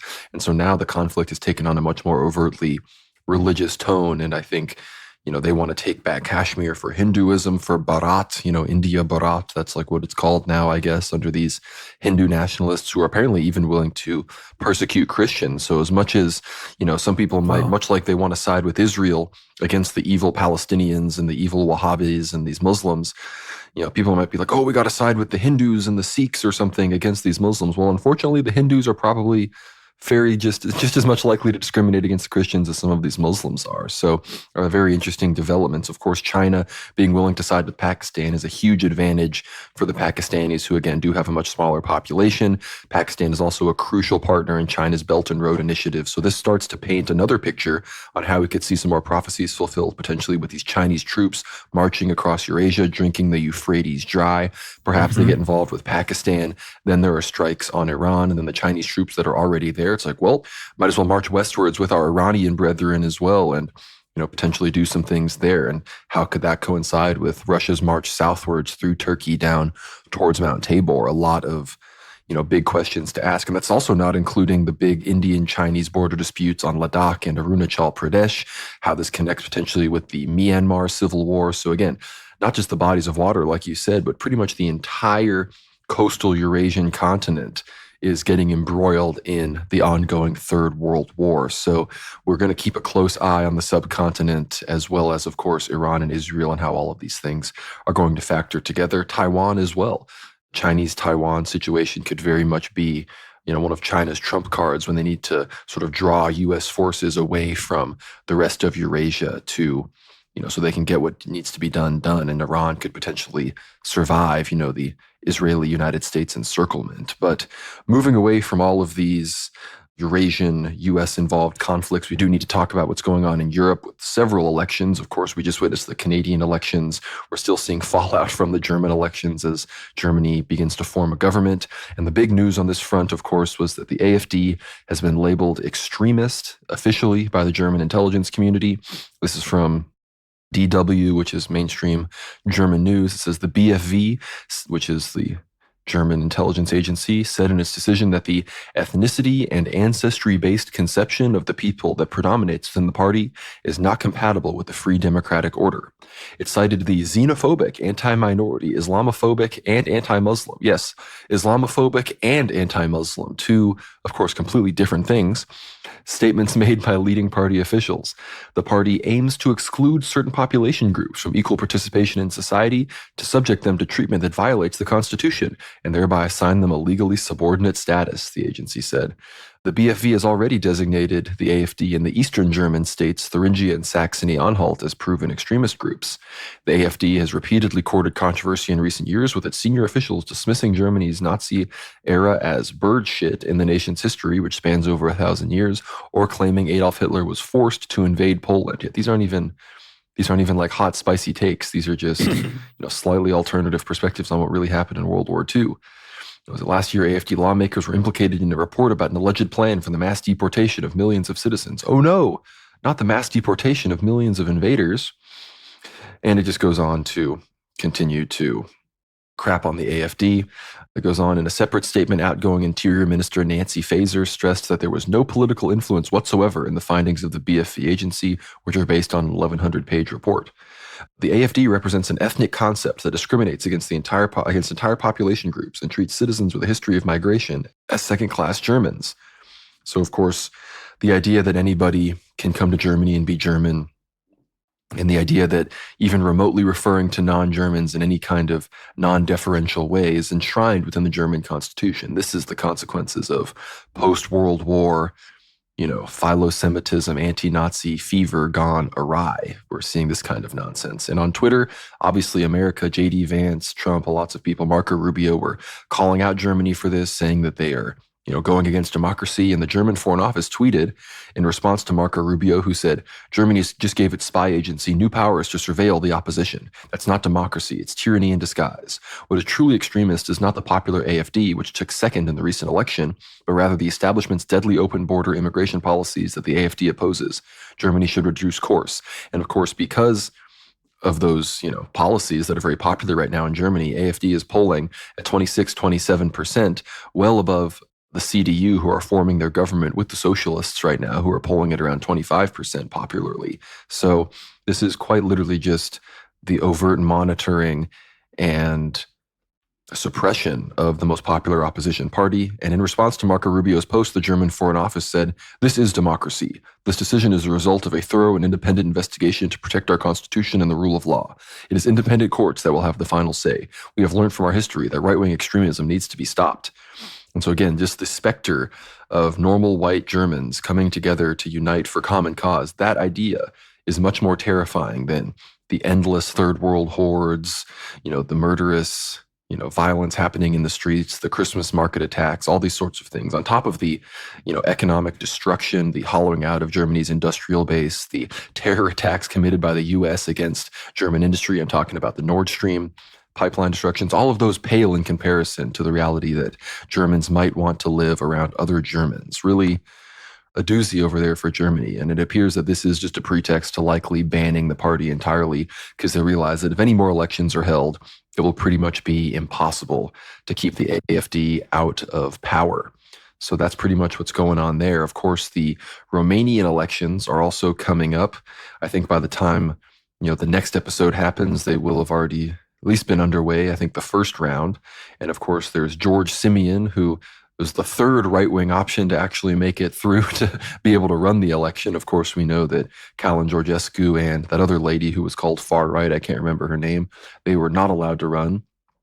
But I believe it will be on May 6th. The Romanian election is going to begin, and we're going to see how that goes. There's a good chance they just steal it away from Simeon anyway, but I think if, all the propaganda around the stolen elections actually work, there is a chance that he could succeed and we could see a more right-wing candidate triumph in Romania. But I think the real embarrassing election story, all of these are embarrassing, frankly, shows that democracy is a total meme, and we need to really move beyond the liberal democracy system that everybody seems to be idolizing in the face of, rising multipolarity. Again, we're monarchists, so we know what needs to be really done. But in Canada, everyone thought that there'd be a sweeping conservative victory as, Trudeau's decade legacy sort of comes to a halt. But no, Mark Carney, Trudeau's replacement as the Liberal Party leader, appears to have won the national elections. This is from Al Jazeera.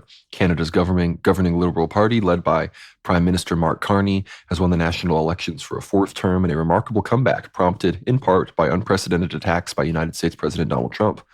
The Liberals beat Pierre Poilievre, his main opposition Conservative Party, on Monday after millions of people voted in snap elections dominated by the big question: which candidate can better handle Trump, who has slapped tariffs and threatened to annex Canada?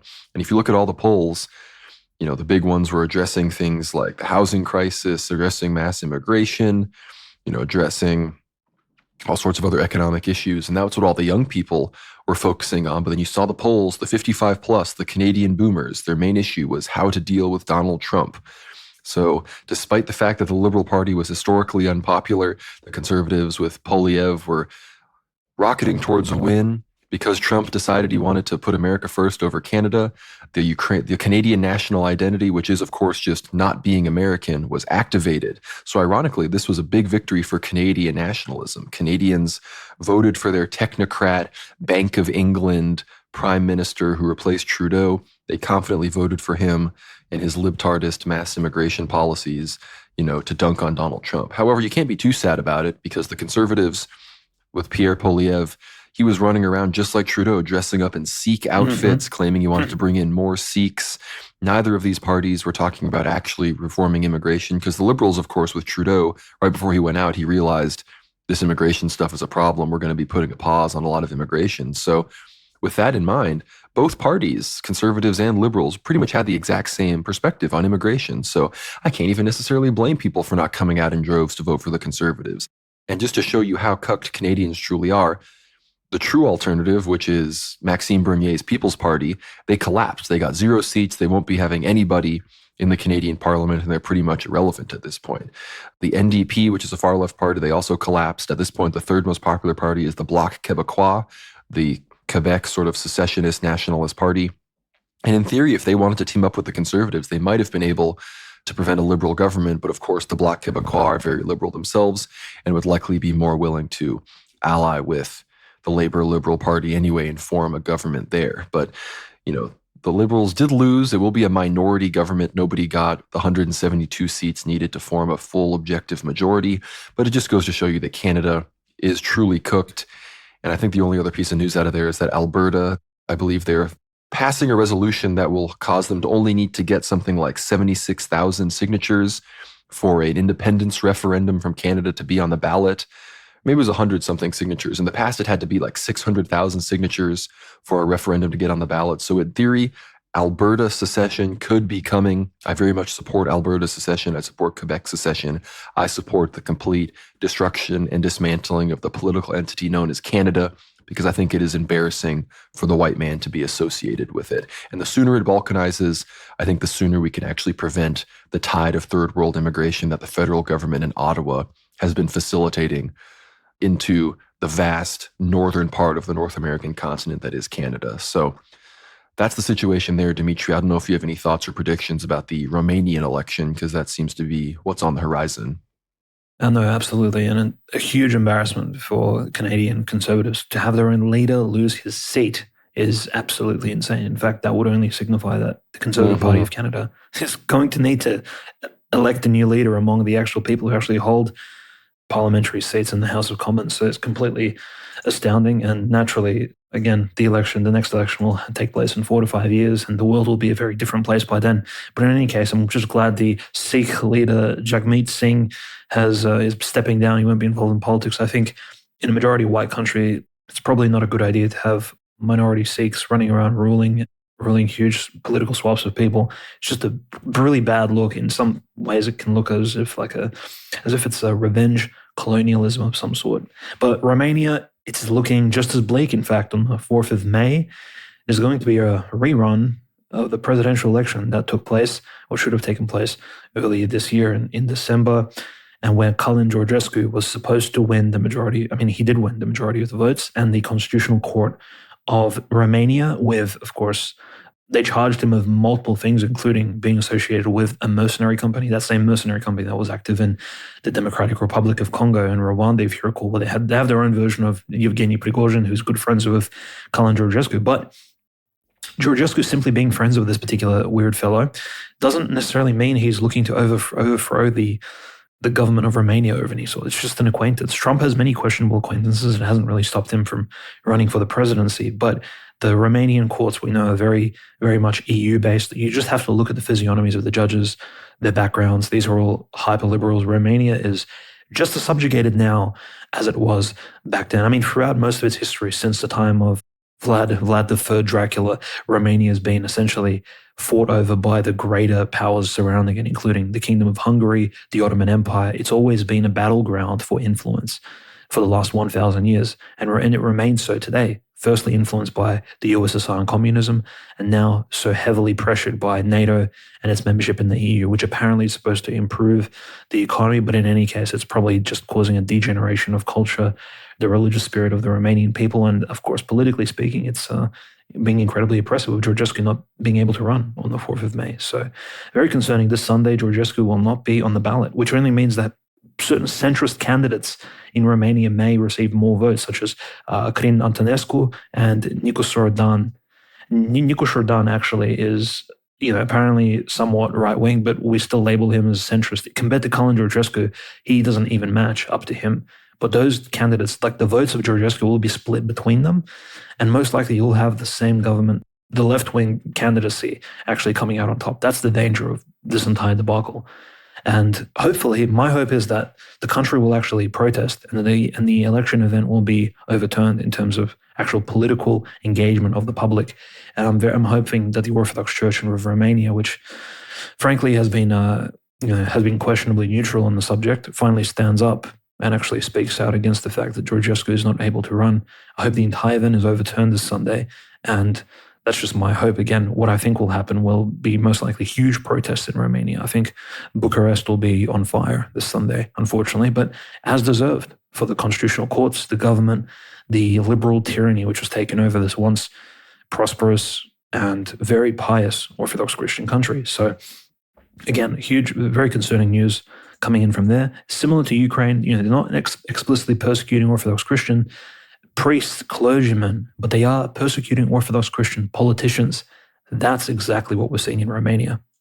No, it's very true. And my fear is that the Romanian church, not only will they not get involved, but that they might even have an interest in not having George Simeon or someone like Kalin Georgescu, who's considered quote unquote pro-Russian, come into power, especially over the Moldova issue, which we discussed last week. The fact that there's now this sort of territorial dispute with the Romanian church moving into Moldova, which has historically been the territory of the Moscow Patriarchate. They banned Archbishop Marcel from traveling to Jerusalem to see the Holy Fire. Of course, he's affiliated with the Moscow Patriarchate. So hopefully the Romanians can put all that to the side and realize that obviously, they've been strong enough to not recognize the schismatic OCU and the EP's nonsense. Hopefully they can understand the reality of the situation in Moldova and stand up for what's right in their own country politically as well. They're just about to finish. The People's Salvation Cathedral liturgies are going to be held there soon. It's the largest Orthodox church in the world.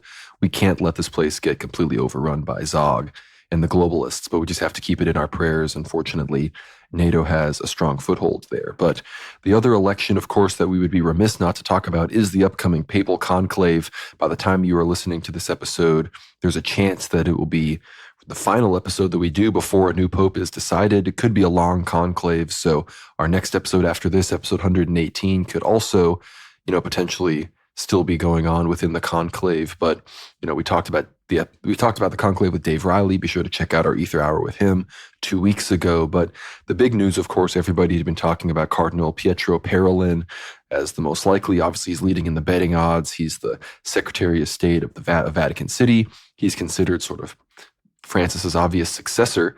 According to some reporters like Diane Montagna and others, he is apparently, though, due to health issues, potentially no longer the front runner.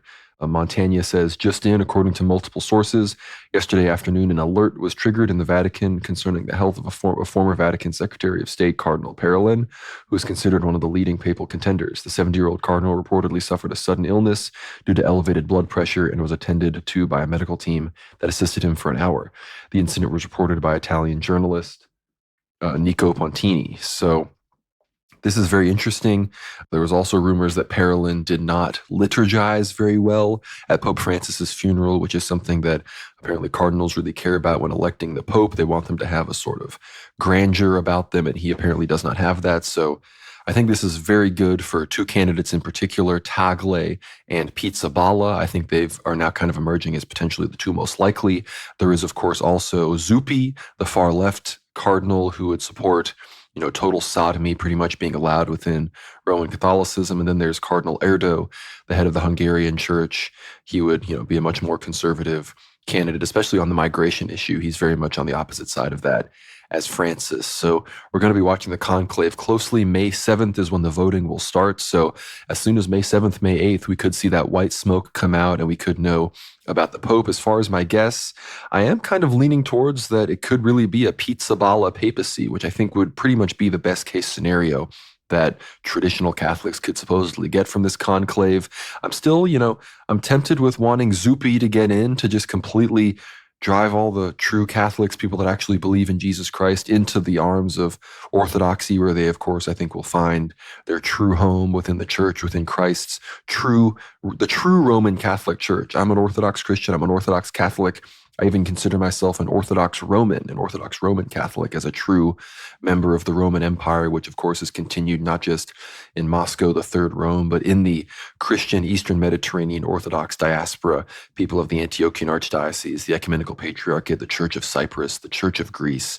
This is truly Rome, not the post-Renaissance successor state that is currently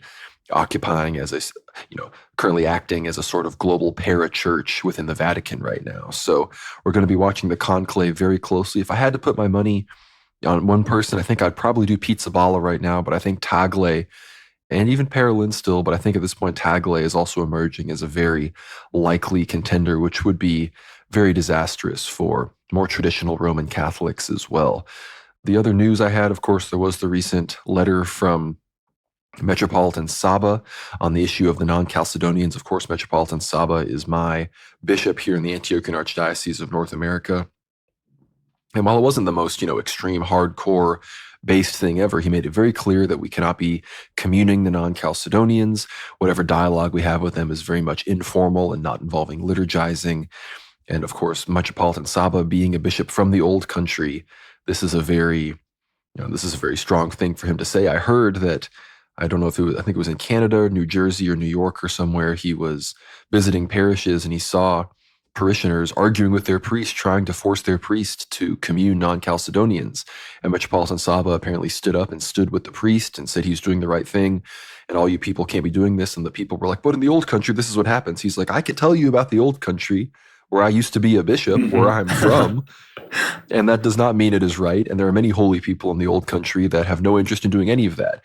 And of course, as a man, I'm sure in the old country, it is the monastics, it is the traditional priests, it is the people that are actually aware of the sacrifices of people, like the recently canonized Saint Nicholas Habib or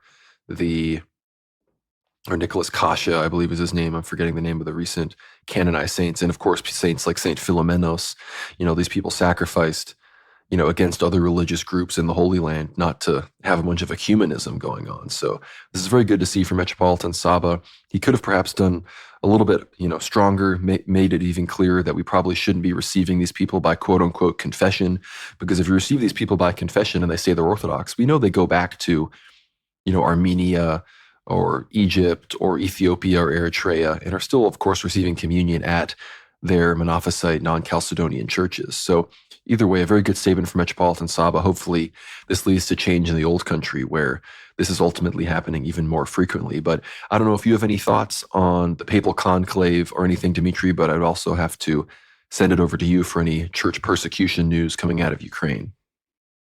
Well, look, I think here are my candidate predictions, right? My heart says Robert Serra. My stomach, in terms of laughter, says Tagle. And of course, my head says Perelin, right? Of course, Tagle would be hilarious and very entertaining, although it would be painful for Roman Catholics to undergo that. But Perelin, I think, is the most likely victor. However, we will see. I'm not exactly an expert on Roman Catholicism, and I think whoever the new pope will be, his role will be incredibly important in Europe. And I think most of this Middle Eastern region as well, which has a lot of different Roman Catholic sects and all kinds of mini churches, especially in Antioch, where they have, I believe, 3 patriarchs or something of that sort. But in any case, incredibly important role, which is why we discussed it with our good friend Dave.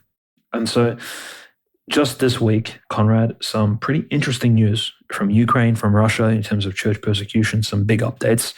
In particular, on the 26th of April, it was actually a commemoration day for the victims of Chernobyl. And for most of you, if you don't realize, Chernobyl wasn't just a disaster for the USSR, it was actually a disaster for Orthodox Christians living in Ukraine. More than 50% of the population of the region was Orthodox Christian.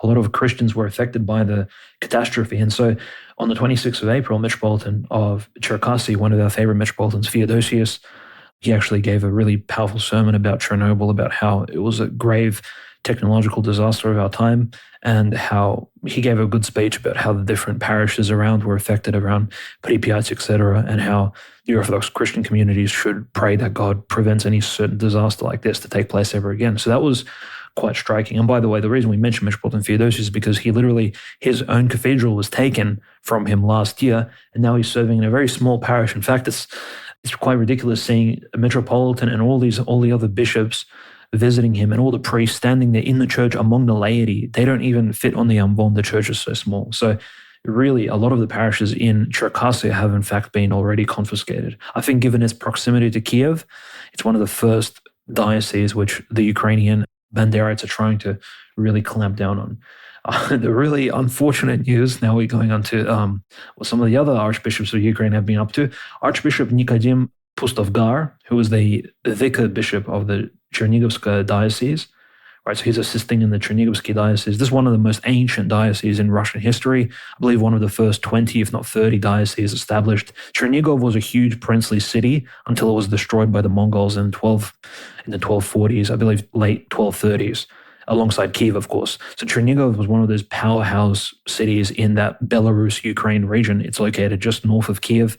And yeah, unfortunately, the Archbishop of Chernigov, Nikodim, what has he done? He served a prayer service, a moleben, which is essentially like a memorial service, and for all the Ukrainian troops, and he held a joint prayer of victory for Ukraine with, and not just the OCU priests and clergymen, it gets worse, with Uniates, that is Roman Catholics of the Eastern Rite, with actual Roman Catholics, so fully shaved, they look literally like they just came from Rome, and Protestants.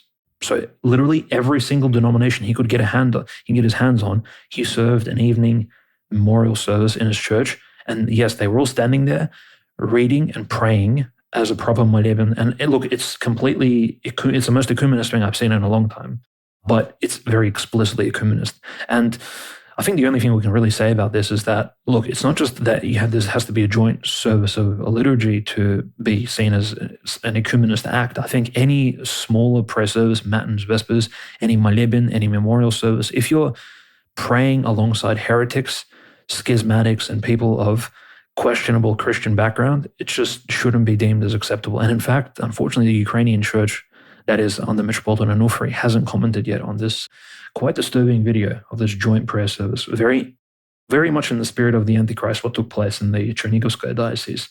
Quite unfortunate. There's been another unfortunate set of news. An Orthodox priest of the Ukrainian church, canonical, has been killed in war, actually. His name was Archpriest Alexei Kuznetsov. His nickname in the military company in which he served was chaplain. And he was just shy of his 28th birthday, so a very young priest. He was already an archpriest, which probably shows that he was quite a good administrator and probably very spiritually gifted. But he received an order. He volunteered to go to the front lines to defend Ukrainian troops and to be with his spiritual children. He received an order to move out to the front lines of I believe it was either Kursk or the Sumskaya Oblast at night, just one day before his 28th birthday. He had to evacuate, and I'm just going to read the message that his bishop posted online. He had to evacuate the guys who were nearly encircled. As an Orthodox priest, he did not carry a weapon, only an anti-drone rifle, which he used to shoot down an enemy attacking drone. The downed drone fell at his feet, and I'm assuming it exploded. The guys applied tourniquets to him, his squad members. He couldn't do it himself. All of his fingers were broken by the explosion. They called for a medevac. The men he saved carried their chaplain out of the battlefield in their arms for 3 hours, then transported him by a vehicle. But he didn't make it in time, and he passed away. So rest in peace, Archpriest Alexei. And it's just one of these sad moments. The war has been going on for so long that you do have these even kind-spirited priests who even know the cannons. He knows he cannot shoot at Russian troops. So what is he going to do, Conrad? He's going to shoot the robots. And this opens up a new sort of role. Perhaps priests in war can in fact use anti-robot weapons, EMP devices, all these really cool things that are being developed today in the military and practiced and trained on in Ukraine. It really opens up a new possibility, I think, for Orthodox priests to actually begin carrying anti-robotic weapons in future, almost sci-fi-esque combat circumstances, because priests cannot hurt other humans. But if we're going to be fighting Terminator-type robots, robot dogs, robot birds, absolutely possible to destroy robots. So, but it's very sad. Archpriest Alexei, of course, his metropolitan was Metropolitan Evlogius of Sumy. So that's right on the border of Russia. That's the territory where the most combat is taking place. So we need to keep Archpriest Alexei in our prayers, despite the fact that he maybe was a little bit delusional, volunteering to go and fight on the front lines. There's no place for a priest to be, especially fighting for a state controlled by the Talmudic scribe. But in any case, I think he just wanted to be with his fellow Orthodox Christians there, who I'm sure he knew. He wanted probably to influence the troops as well in some positive capacity. And the other, I guess, positive news, right? Well, there's not that many of them this week, but the oldest metropolitan and bishop of the entire Russian church, of all 400 bishops, he's the eldest. And by Russian church, I mean the broader Russian church, which includes, of course, the bishops in Japan, China, and of course, Ukraine. Metropolitan Agafangel of Odessa.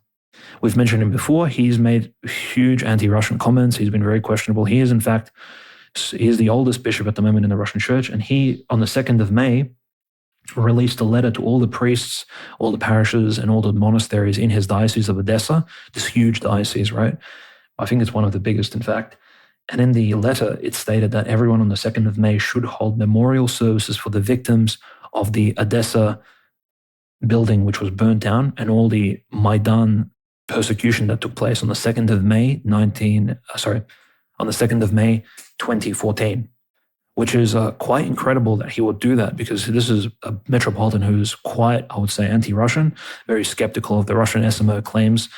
And in fact, he hasn't ever collaborated with Banderites, but he's always been somewhat neutral. And now he's claiming that everyone should be holding prayers. So this is quite an elderly metropolitan. Look, he's basically saying that what the Ukrainians did on the 2nd of May, 2014 in Odessa was in fact a crime, and Orthodox Christians suffered and died innocently because of it. So that's quite admirable. And the other, I think, this is a little bit on the side, right? We did see actually Patriarch Bartholomew attend Pope Francis' funeral in Rome. And if you noticed, he was actually sitting in front of all the Roman Catholic bishops and cardinals. His little fold-out seat was seated ahead of everyone else. And why is that? Because the Roman Catholics, in their ecumenist fervor, I think they still uphold that tradition of the 28th canon of Chalcedon, which essentially marks New Rome as second or equal, essentially, in stature to the first Rome, that is Constantinople. So Patriarch Bartholomew, the Roman Catholics, despite the fact that he's technically a schismatic from their perspective, they still deem him worthy enough to sit ahead of their thousands of bishops right in front of the coffin of Pope Francis. That was quite an interesting ecumenical move in a broader sense. And it shows that Roman Catholics, in fact, do in some way remember what took place centuries ago. It's just in their stubbornness, they're not willing to cross that particular theological line. But, broader news, there hasn't really been that many stories about the OCU. They're constantly giving interviews, constantly making these crazy statements in interviews. These are the Epiphany, Domenko, Sergei, his church. One of his false bishops, Clement Kush, very interesting last name, Clement Kush gave an interview on Ukrainian TV where he openly stated that if you're being conscripted and forcefully stolen off the streets as a Ukrainian citizen, of course, being forcefully drafted, conscripted into the military, do not resist. Do not resist at all. Don't put on a show, he said, because he said that footage of you being forcefully taken into the military is being used by Russians as propaganda. How about, but what if these people don't want to go to war today? Anyways, so he forcefully released that, and he said that you should not resist. You should be freely kidnapped by the Ukrainian government. This is what the OCU is all about. If there are any questions about the OCU being a legitimate church structure, it isn't. And we've made that quite clear over our weekly episodes, but their statements are hyperbolically ridiculous, almost comical. Like Ukrainian citizens who aren't fit for combat are being stolen off the streets, kidnapped away from their families, taken into these vans, sent off to these training camps, given a few weeks of essentially basic military training. They of course, they completely disregard any sort of mental or physical health of the conscript, and then they send them to die on the front lines and the Pokrovsk course in some other godforsaken battlefield. So this is exactly what's happening in Ukraine, and the OCU of Domenko supports this, which is, of course, under Patriarch Bartholomew. So yeah, hopefully this circus will end very soon because the lives of people are at stake, the lives of many Ukrainians conscripted. The Ukrainian army, by the way, is somewhere around 700,000 people, so it's a huge body of people at the moment fighting for the wrong things. No, it's very true. Like you have a supposed church blessing people to not just blessing people, but telling people, just don't resist and let Tsar take you to die for them. That's just reprehensible. But final piece of news from the church before we start to wrap things up. Bright Thursday, April 24th, that marked the 1 year since the arrest of His Eminence Metropolitan Arseny of Svyatogorsk, who of course is the abbot of Svyatogorsk Monastery. He's been in detention on fabricated charges. The hierarch was initially detained as from Ortho-Christian. Last April, just before Holy Week, he's being held on absurd charges, accused of supposedly revealing Ukrainian army positions to Russian troops via a homily from September 2023, in which he mentioned a roadblock checkpoint that was preventing pilgrims from reaching the monastery. Video of the homily was only published days later, after the roadblock had already been removed. His initial detention was set for 60 days without the possibility of bail, but the court has continually extended it. He has already spent 2 Paschas in detention. He is currently scheduled to be held until late May. His Eminence faces up to 8 years in prison. As the Information Education Department of the UOC notes, there have been many addresses and letters of support for Metropolitan Arseny and the Holy Dormition Svyatogorsk Lavra, where he has served as abbot for more than 30 years, though he has been forced to miss his 30th anniversary celebration. 11 Ukrainian parliament members from various factions have repeatedly provided statements regarding their willingness to take the Metropolitan on surety, but the courts have repeatedly ignored these statements. Hierarchs from around the world, including His Eminence Metropolitan Joanna Kije from Montenegro, His Eminence Metropolitan Timotheos of Bostra, the Patriarch of Jerusalem, and other hierarchs from local Orthodox churches have expressed their support for His Eminence. The Lavra has also received letters of support from believers in Australia, Germany, Greece, Serbia, the US, and other countries. The Svyatogorsk Brotherhood has characterized the measure of restraint against their abbot as inhumane treatment, especially considering his feeble health. Metropolitan Arseny suffers from severe illnesses and therefore needs constant medical observation and treatment, which can't be ensured in the conditions of a pre-trial detention center. eventually the Metropolitan has, of course, released statements about this, and he said, "I don't know what kind of person concocted this. May God forgive them. I don't say God be their judge. May God forgive them for this. My spiritual father taught me, live according to your conscience. The Lord commands in the gospel, judge not, and you shall not be judged. For with what judgment ye judge, ye shall be judged, and with what measure ye meet, it shall be measured to you again. Forgive, and you shall be forgiven. I've done this all my life, preparing my soul for the last judgment, and I do so now. For what I say at this trial, I will say at the last judgment. I entrust myself to God's mercy, as the Lord will direct my further stay on this earth until the moment he calls my sinful immortal soul. May the Lord keep everyone. God's help to all who came to support me. My deepest bow to everyone." So pray for Metropolitan Arseny. As far as I'm aware, Svyatogorsk Monastery is at this point behind Russian front lines in some capacity, or at least very close to the line of contact. So unfortunately, there might come a time when his brotherhood and him are completely separated by the lines of this battle. And this is just another perfect example of how the Russians, not only do they need to be taking more and more territory, they need to be enforcing the canonical church situation on the ground, and potentially even in the future having special operations to rescue and secure certain church areas to prevent them from falling into the hands of people that would murder the priests, murder the lay people, and then, of course, arrest bishops and whatnot. So, that's the situation there. We can only hope that the Russian military sort of addresses and assesses the church issue as a major threat and a major issue that they're going to have to address in like a state building factor and sort of a state building capacity on the ground, or else, unfortunately, there's going to be a big canonical mess on our hands when the ceasefire eventually comes down the pike.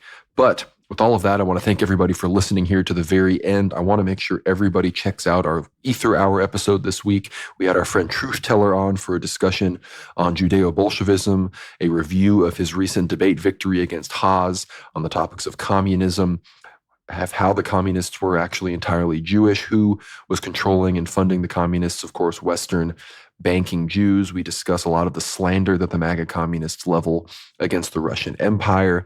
We talk all about the Holodomor and the reality. Of course, Haas and these MAGA communists tried to deny it. We also talk about some World War II related stuff and what was really going on there. So that's all linked below. Be sure to check that episode out. worldwarnow.co. Get behind the paywall. You will also get access to all of our Ether Hour episodes. That's right, hundreds of hours of content. I'm talking episodes with Father Peter Heers, Anthony of Westgate, Abbot Trifon, Father Joseph Gleason, Jim Jatris, Vince James, Cameron McGregor, all sorts of incredible content for you to enjoy. And of course, it helps keep these free World War Now weekly shows running. You can be sure to follow us on X as well at World War Now _. Follow me at GnomeRad. That's Gnome with a G. Follow Dimitri at WWN Host. Be sure to follow us on Telegram as well at World War Now Telly. Like I said, worldwarnow.co, worldwarnow.substack.com. That is our home base. Be sure to subscribe to the World War Now YouTube channel every Tuesday evening at 7:45 p.m. Central Standard Time.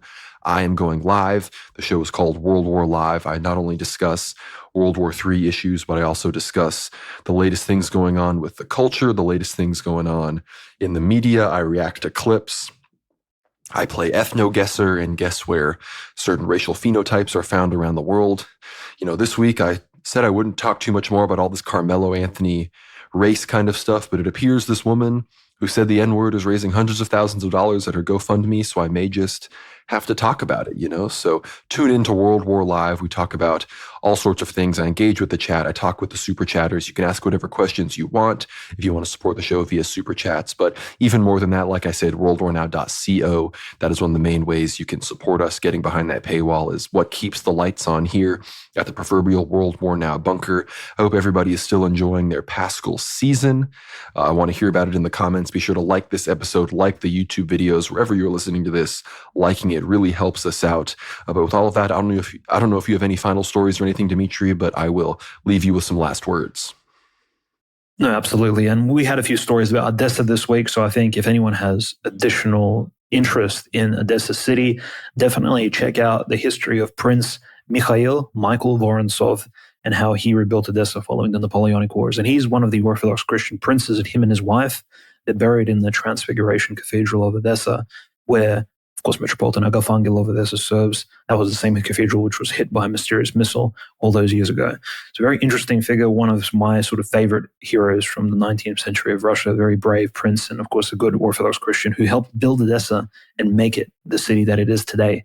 this like flourishing port city on the coast of the Black Sea. So check that out. And thank you all for listening. We have a really good series of 8 hours coming up for you. So definitely subscribe. You will get your money's worth, most likely. And so many hours of great content.